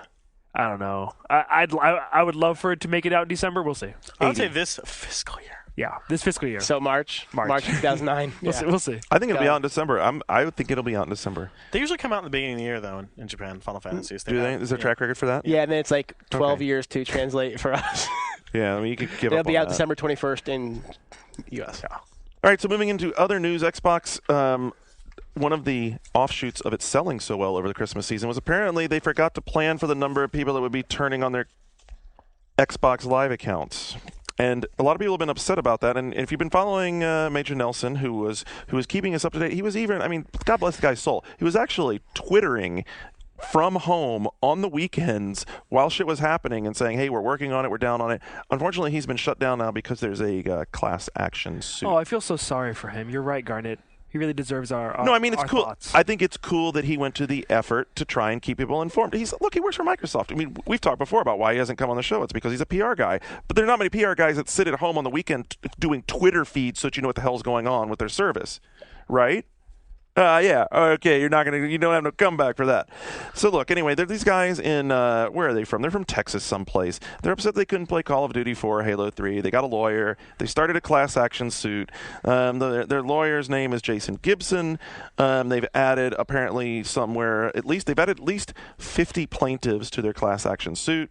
And Jason says that his first comment in the story, which by the way comes from MTV News, who had the exclusive on it, these guys are not looking to get rich. Yeah, right. Of a class action suit. They're also suing for $5 million, but they're not looking to get rich. Well, is that $5 million for the whole class? Because presumably the class could potentially include everyone who has a subscription. It could. To like poo-poo what they're doing and to seem like they're like trying to make money. No, they're trying to make right what is being sold to them that isn't a service that isn't functioning. And like I'm hearing now that it's affecting Gears of War on PC. Now PC gamers can play their games online because Microsoft's closed pay-only service isn't working. That's great. I think I agree that sucks it's down. They're giving people free games. What free game? I don't know yet, but it is a free. No detail. Please start doing something. You know what? I mean, I understand it's a pain in the ass. You want to go online and play with your friends, but guess what? Everything doesn't work perfectly at all time. Like cable goes down sometimes. Like your cable. TV cable. You're basically saying shit happens. Sorry. Can you imagine? It does. I mean, but TV cable. I mean, it goes out all the time. I mean. Microsoft didn't know they were going to be having new subscribers. They're going to be selling a lot of That's the complaint that I units have. around Christmas. They were complaint. blindsided by these new users. That seems hard to believe, but it does seem... We don't know the intricacies of running the server farm that powers Xbox Live, so I can't speak knowledgeably about that. But it does seem that it would be awfully naive of them to not think that they would be crushed by new demand. But The thing is, like, where's the middle ground? Yes, the lawsuit seems kind of stupid that people are suing Microsoft to a certain extent, but at the same time, like, how do you redress your... you call out Microsoft support. Someone says, well, we're working on it. My response to that would be this. If they had not, within a reasonable amount of time, addressed the problems and said that they were going to take steps to compensate us for it, then that's one thing. Well, but considering they've said they're going to give away a free game, that they're trying to work on, that you got Major Nelson out there trying to give updates, which, by the way, we don't have anymore because of this stupid suit. Well, but we're 17 days more than that into this, and, just wondering where is the end game? And look at what happened with Red Ring of Death. It took until the threat of a class action lawsuit there. Have you tried to load one up before? You do not fix internet problems in 17 days. I don't know. I mean, seriously. I just think, look at the track. Seriously, I mean, I'm willing to, I will cop to every problem we have ever had and continuing problems with. It's Microsoft. Dude, it doesn't go away that easy. Anybody has the ability, the resources to fix these problems? I think one thing. Let's just wait till home launches and see they're going to have bumps as well. So Gibson said major bumps, I bet you. But they'll slap a beta on it, so it'll be okay. But you're not. But you know what? You're not paying for it, so you can't sue. That's an excellent point. Well, and if you read my blog, that was one of my big arguments. I made it. You know what? If Live was free the way it should be, this argument would go away. At the end of the day, I think that's one thing. I think it should just be free. What's funny that my Live auto recharged during this. So you know what? mine does it all. Yeah, mine did that too. On Joystick, responses have been mixed. It was interesting though. Nato Duke, who apparently either is a lawyer or claims to be a lawyer, says that this is the kind of junk lawsuit that makes us lawyers look bad. It also makes the country look sue happy and too quick to file suit. I agree with him about that.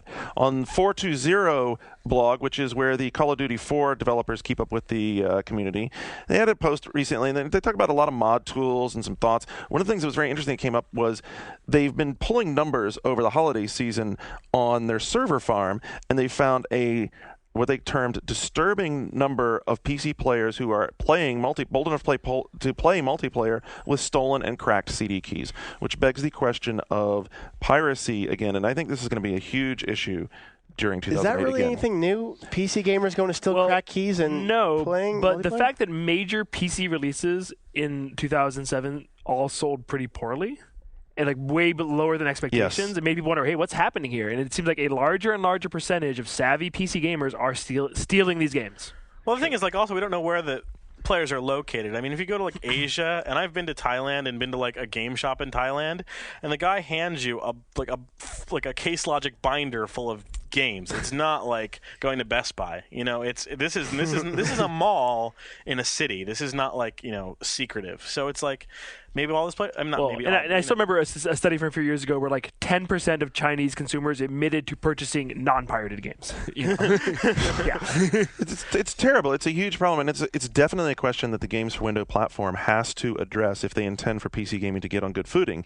And interestingly enough, at CES, when I was interviewing the Microsoft executives for Games for Windows, I brought this subject up, and Patrick right now is working on a bigger news story that's going to include some developer response to the potential for the Vista platform vis-a-vis Games for Windows, including things like copy protections and anti-cheat programs, and Microsoft doing something to actually take ownership of what that game experience is if you're a PC player. I'm interested to see what people's response would be to that. I'm interested to see what developers' response would be to that. So far on the PC side, the specter is out there of, oh my God, it's Star Force. It's going to make the game terrible. But clearly, what's the incentive to Infinity Ward to even keep trying to do PC versions of these games? Yeah, if they can sell 5 times as many copies on console. Yep. I always, and I thought, obviously piracy is important, but I just thought that people were just more in tune to Call of Duty now on the console. Maybe some people moved over or gaming on consoles. That had to contribute too, right? Yeah. I don't know. I think it's contributed as well, but so the backup to this then would be Crysis. And they've not been shy about how much trouble they've had with the torrent. Apparently, especially in Europe, Crysis is a torrented game, and no one even buys the damn thing. So I guess they're also stealing all the video cards and everything to actually get the game running as well. I guess those cost so much money they can't afford the game. Yeah, that subsidizes the software. Gotcha. Okay. Actually, if you go to the Crysis website right now, the team there built a computer that would run Crysis on high settings for $900. Impressive. Wow. To disprove that. And interestingly enough, they built it in Czechoslovakia. No, you know what's surprising is that this is really funny. I didn't even realize that things had come this far. While I was at CES, one of the most impressive things to me at CES was reasonably priced badass gaming computers. Like entry-level stuff that a year ago or even 10 months ago would have been nosebleed prices under $2,000. Wow. Well under $2,000. Like well under $2,000 enough that if you didn't really want to buy it Newegg, you wouldn't feel guilty. You'd just buy it from Dell or wherever and be done with it and be happy. Cool. Remember Lair? Yes.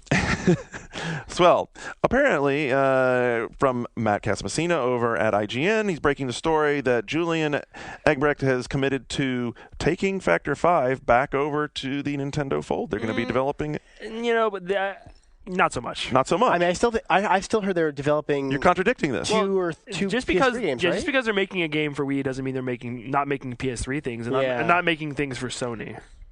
I've heard that they have at least 2 PS3 projects in development. Yeah, and one of the hot rumors is one of them is a Turrican game. I've heard that, yeah. Yeah. Is it going to come on a black cartridge? Maybe. How big a studio is Factor 5? Mm, Are they that big? Can they handle 2 next gen and 1 Wii games all at the same time? I believe so. I had no idea they were that large. So he conjectures or IGN believes that this title will not be Pilot Wings. Well, opinions? Does anyone know anything? Anyone have a conjecture? I think it would be Pilot Wings. Why would they not do Pilot Wings? Why wouldn't they do like another Rogue Squadron? I was just going to say, if they want to make money because Lair sucked, they should make another Rogue Squadron. The thing is with developers, these independent development studios, they sign projects. They don't go, we want to make a Rogue Squadron. LucasArts goes, yeah, do it. If LucasArts wants to them, then it'll happen. So you brought up this subject earlier. Licensing fees getting higher and higher all the time, and apparently the NCAA vis-a-vis the collegiate licensing company is starting to get a little greedy, according to 2K. Well, yeah, I mean, the big thing is that, basically 2K has decided not to make a college hoops game next year. 2K9 has been officially canceled. Now, here's the thing. A lot of people are saying that, it's EA, going after the college basketball license and, trying to secure it. And that's exactly the opposite of what I've heard. I think this is kind of just fallen into their lap. Here's the thing I think people forget. College basketball games don't sell very well. Well, they don't have at all. They don't have player likeness. First of all, yeah, and that hurts them a lot more in a basketball game when you see the whole person rather than in college football when they're wearing helmets and shoulder pads. So they're always considered the second tier basketball games. They tend to be not as good as the pro games. So I mean, and at the end of the day, they don't sell very well at all. Compared to the NBA Live or 2K series. So it's not that big of a deal, really. I really don't think it's that big of a deal. I think this kind of just fell into EA's lap of having the only college basketball game. But I will say, I've heard on many accounts that EA is going after other exclusive licenses. What sports? I hear MLB. And I hear NBA. NBA is very doubtful because NBA likes having many games and giving everybody a piece of the pie. But I'd be very surprised. I thought they did have the exclusive MLB for a while, didn't they? No. Are they going to go after the Mannings for the Double Stuff League? I've heard that they are going to basically throw everything at the Major League Baseball and go, we want it. Really? We want the only one. Wasn't MLB It wasn't EA. So 2K had it. 2K had it, but platform holders could also make it. Yeah, so 2K is the only third-party publisher. Platform holders could produce them. And that holds for this year at least as well. At least for this year. But I have a feeling that... Oh, that runs out, though? I don't know if it runs out, but I feel like EA is going to... Throw the money? Yeah. That's what I've heard. I heard both basketball and baseball, but I've heard more and more that the NBA does not want just one game. Good for them. I mean, honestly, I think the competition has held those two games... Actually, there's a good back and forth there, right? Between Live pushing on one side and the 2K game pushing on the other side. Yeah, I mean, right now, 2K is the better game, and then you go to the arcade realm where actually the agreement is that Midway and EA have to swap every other year. So you have NBA Ballers, NBA Street, NBA Ballers, NBA Street. So they got to. And you know what? And it's nice because everybody complaining that sports guys, the developers just produce crap every year. It's nice that NBA Ballers and Street both have to force themselves to take more time and get more creative. And in NBA Street, it's definitely worked. Many of us have been out there exercising our right to vote in the various primaries, and it's good to see that the video game business is finally taking this bull by the horn. This is something I've been championing for a long time about the video game business taking a step forward, and this is a huge step forward for us, which is that the ESA's chief Michael D. Gallagher has stated that by the end of March, and I say ours as a video game industry, political action committee will begin writing checks to politicians. Well, the dirty underside of American politics is that this is how shit gets done in Washington. Well, I remember last year at DICE, they were talking about this, and that they really wanted to get gamers to sign up for this, and they've had like over 100,000 people sign up for it, and to mobilize and activate gamers as a voice. And, when you hear the bullshit that Hillary Clinton talks about games, and you're afraid of some sort of Jack Thompson dystopian future happening. So I think this is good. This is huge. A political action committee is what it takes for the lunacy to go away, for the outspoken Lieberman sound bites, for the oh my god, video games are the death of the American society to go away. Because until you have that, there's no reason for the politicians to be quiet. I mean, look, the political machine in America is what it is. We all kind of know and understand and acknowledge that it's kind of an ugly thing, and money makes it. Well, and we've all talked about all the times how the people in charge of the world don't understand games, and until they all die, and the people won't. So until that happens, there has to be a voice for gamers. Until that happens, we must bribe them. Yes. All right, so we have plenty of Wii game news. Just to shift gears back to the Wii, because we have lots of Wii stuff. First of all, there's this whole budding blogsphere and general internet storm over Wii games not selling, which was really ignited by two things this week.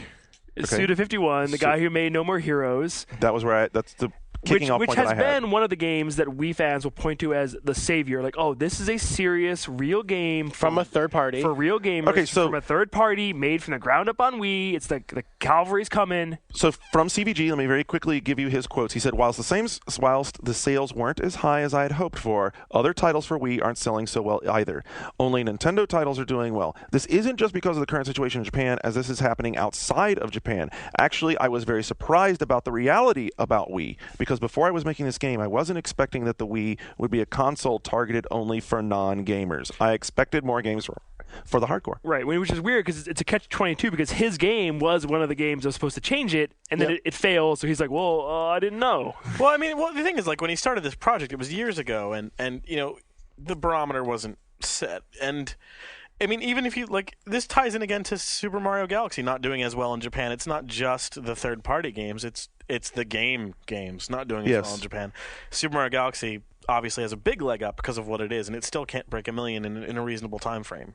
Wii Fit sold 1 million copies in just over a month. Right. So. Well, and the other thing is Yoichi Wada, the CEO of Square Enix, this week, he came out and kind of said, after the failure of Chocobo's Mysterious Dungeon for Wii, that do you have the quote for him there? Or no, I don't. I don't want to paraphrase exactly, but he said that Nintendo in Japan, they didn't focus on Zelda. They focused on Wii Sports and Wii Fit and Wii Play, and he wasn't aware that the focus was going to be on non-games and non-traditional gamers, and that surprised him.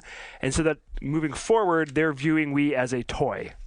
And he took a lot of flack for that. I guess there's going to be no true Final Fantasy coming to it'll be interesting if what happens with Crystal Chronicles. I don't think it's going to go off track, because it'll sell well here. That's the thing. And Dragon Quest Swords is very much a toy game. It's based on a toy. Yeah, it's I don't know. It's like, it's interesting because Square Enix, does a lot of, they do a lot of DS games, and they actually, but the thing is, they've found success doing their real Final Fantasy kind of games on the DS.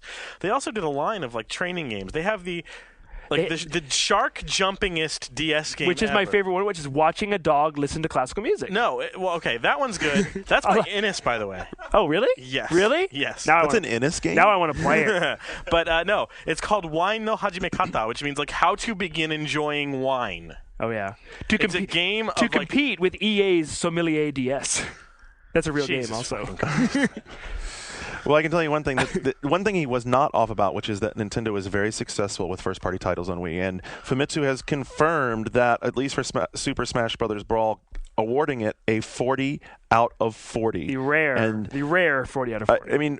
What more is there need to be said about that? There's some quotes. We have a news story here that Brian Gray did for us. But this time around, even the first-player mode is massive. You have to see the final smashes. They're amazing. It's a compelling presentation. Is there anything else that you guys need to add to this let me add to this one thing, which is that, by the way, I also found it was delayed to March 9th for the U.S. Yeah, it sucks, but it's going to come out. It's going to be really good. My thing is, how will that – remember, Smash Brothers, the last Smash Brothers, was the best-selling game on GameCube. Am I correct? Right. Yes. how will this one do? I mean, will it be? I mean, will We Play still be the number one selling, or will we? That's bringing up a great question. So, will the casual market pick this up as well as the hardcore market? Looking at the sales of Mario Galaxy, that's sort of that crossover area. Yeah, it's easy to play for kids and stuff. I think in America it has a huge potential here. I think the delays make sense. They has to be as good because they're only going to make one for the Wii. Right. When I hear what Suda51 says, when I hear what the president of Square says, all I think of is that the Wii and the PS3 and 360 are just differentiating itself even more. That it will become a very mainstream, casual, like party game player with a couple Super Smash Brothers and Mario's once in a while. And while PS3 360 will be our hardcore stuff. Like it's just going to even seeing how these third-party games can't sell. Third parties are going to go, all right, we're just going to create the party stuff. Forget about the hardcore. Don't port it. Just make it for PS3 360, and we got our whole little casual division that's going to make stuff for Wii. And if you want to port your PS2 or PSP games to Wii, then it's very easy. And you know what? I'm way more comfortable with that than people trying to pretend that you can play all these great games on the Wii, like all these real games. No, you can't. Unless you're you're a Smash Brothers or a Mario, you're not gonna play it. You're not. You might be teaching yourself to be a surgeon on the Wii. True, I've heard about that. This is crazy. If you go to New Scientist magazine, apparently the students who were surgical residents, and they actually take a virtual surgery through a professional learning tool that's called the Pro MIS, scored 48% better in tool control than those who hadn't been playing with the Wii. And interestingly enough, it wasn't Trauma Center they'd been playing. You know what one of the most beneficial games was? What? Marble Madness, because it requires precise and small movements, sort of like you would with surgery. Is Marble Madness? No, I think Marble Mania. Marble Mania. I'm sorry. That is, okay. By the way, sorry, it's a really good game, though. It really is. It is. It's really underrated little game. I'll throw that out there.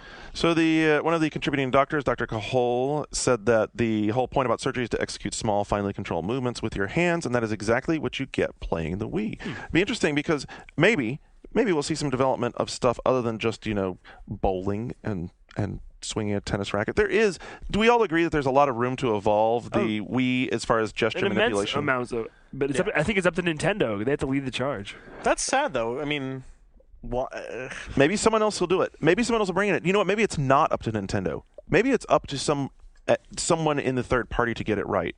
Well, the first one who does, kudos to you. Then and even more interesting was this other news story I have about people who've learned something from their gaming experience that translated well to real life, which was in Silver Spring, Maryland. Apparently what is with me and the apparently thing today? I have to kill that. Let's kill that. Remind me, no more apparentlys. I'm already calling bullshit on this story, though, before you even read it. You know the story. I just read the one-line description on the piece of paper, and I'm calling bullshit I'm calling propaganda on this story. Dude plays America's Army. Propaganda. Driving down the highway, sees a car wreck, pulls over, and because... have you ever played America's Army? No. Okay, the PC version of America's Army is a recruiting tool. So one of the things that it does They all are. They all are, right. But it's very much a recruiting tool in the America's Army first person. What do you do? It's a recruiting tool you pay for, which is even better. You don't pay for it. On console, you do. You pay $59.99 for the benefit to be propagandized. Okay, you're totally derailing the idea. Continue. It's a free recruiting tool on the PC, and part of what people enjoyed about the PC was the minutia of it, with that you actually went through the training camp experience. So in order to be a medic, you had to go through all of the sort of medic training that you would go through, including triage. So the guy pulls up on this accident scene, and goes into triage mode and assesses the wounds that the two people have suffered. One of them he removes from the car, realizes they have light wounds, no big deal. The other one he pulls out of the car has 2 severed fingers and a head wound. He cleans up the head wound, realizes it's not that bad, treats the severed fingers, gets both of these people prepped, has the guy with his hand over his head applying direct pressure. A actual military person, they didn't specify, I think it's probably Army, pulls over before the responders get there and says, hi, you know what, I've been trained in field medic. Let me see what's going on. Goes around to treat the people and realizes this guy's already done everything that needs to be done until the responders get there. They get there, and the 2 people who are in the accident have a favorable result from the guy knowing what to do as far as treating Garnet, you're right. That is a very inspiring story. And it reminds me of the time I successfully applied a suture to Brian after playing Metal Gear Solid 3. But you know what the thing is? I understand you're like very skeptical, but maybe I just want to be naive here and believe that's what happened. And that makes me a little bit happier that, you know what, maybe someone learned something from a game and they help people. I learned to question things like this. I think the problem is, right? So, all right, maybe it is, but you know what? I don't know. I'm gonna be naive here and say you know what? Okay, cool. Let's separate out the fact that like we might have some ideological problems with America's armies, absolutely, ideology and aims, and the fact that it could have potentially trained someone to help. This story sounds a little grandiose to me. I think they probably maybe a little exaggerated. I agree. And they're probably blowing it up some. But the bottom line is it's nice to hear a positive story like that as opposed to, oh, my God, he learned how to kill people at Columbine because he played Doom. That's true. I mean, which one sounds more reasonable? And you learned how to kill people playing Doom, or you learned the idea of prioritizing wound treatment from America's Army? It doesn't make America's Army a good game. I'm not saying it is a good game. All right, not at all. On our way out the door here, do a little getting excited for GDC. It's going to be good. Excitement buzz pulling for GDC. Keynote's been announced. It's Microsoft's, and I wish I could read it. It's gotten dark in here. Unlocking the XNA. It's the Vice President of Software and Services, John, and I can't quite make out his name in the darkness here, but he's going to be discussing a future world and something about open and creative basically concept. Pulling people in, Yeah, I can't read it. I'm sorry, it's dark. Sorry. Pulling people into, Pulling people into open and creative worlds. Why don't you ask Shane what you really think is going to happen with Microsoft at GDC? What do you think is really going to happen? Gears of War 2. Wrong. They're not going to show it at GDC. What, does Cliffy have a speech?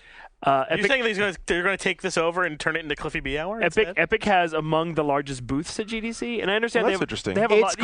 It's called selling Unreal Engine to people. Thank you. Thank you. I told that to him yesterday. I agree. I sit in the same. Okay, the caveat for people who aren't aware: Gamma Sutra is owned by CMP Media. So is GDC. That's why I wanted to close with this. Just FYI for the listeners. So I don't know. I think chances of you or I coming out of GDC having seen some aspect of Gears of War 2 are good. I say it's false, and I know they've already said that it's not going to be there. We'll see.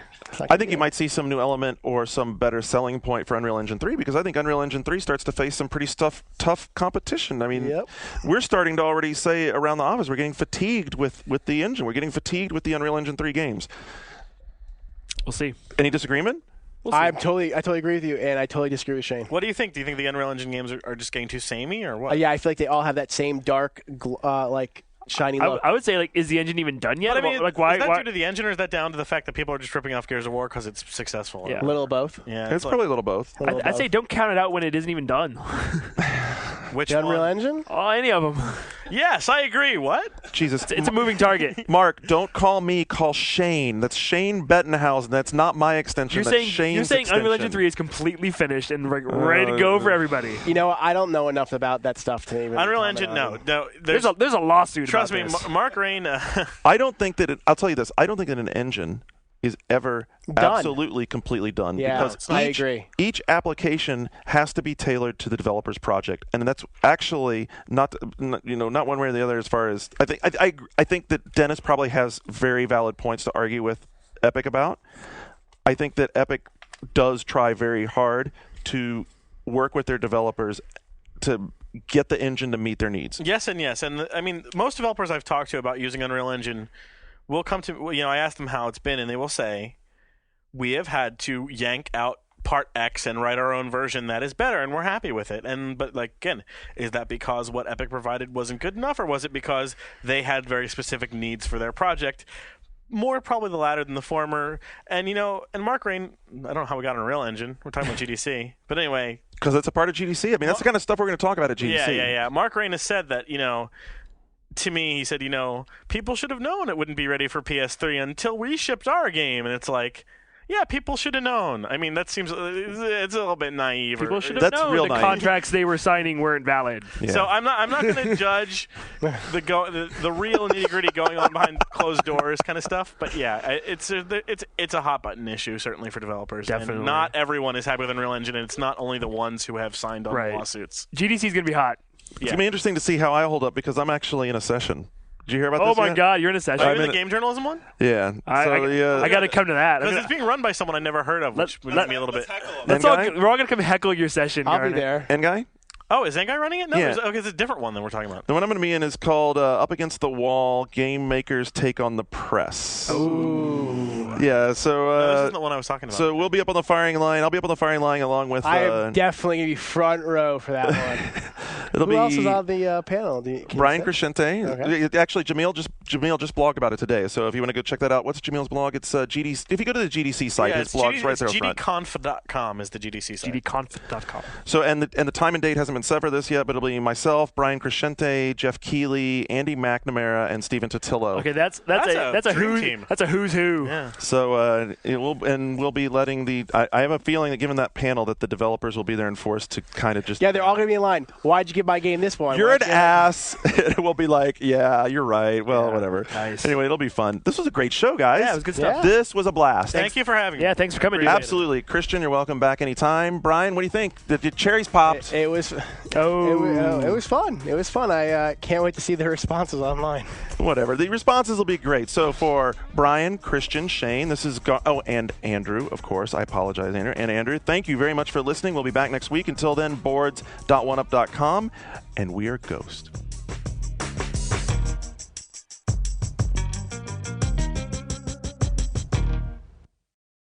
Rated T, Sierra Entertainment proudly presents Empire Earth 3, Charge Through the Ages. Command your empire. Conquer the Earth. Visit EmpireEarth.com. Empire Earth 3, available now for the PC.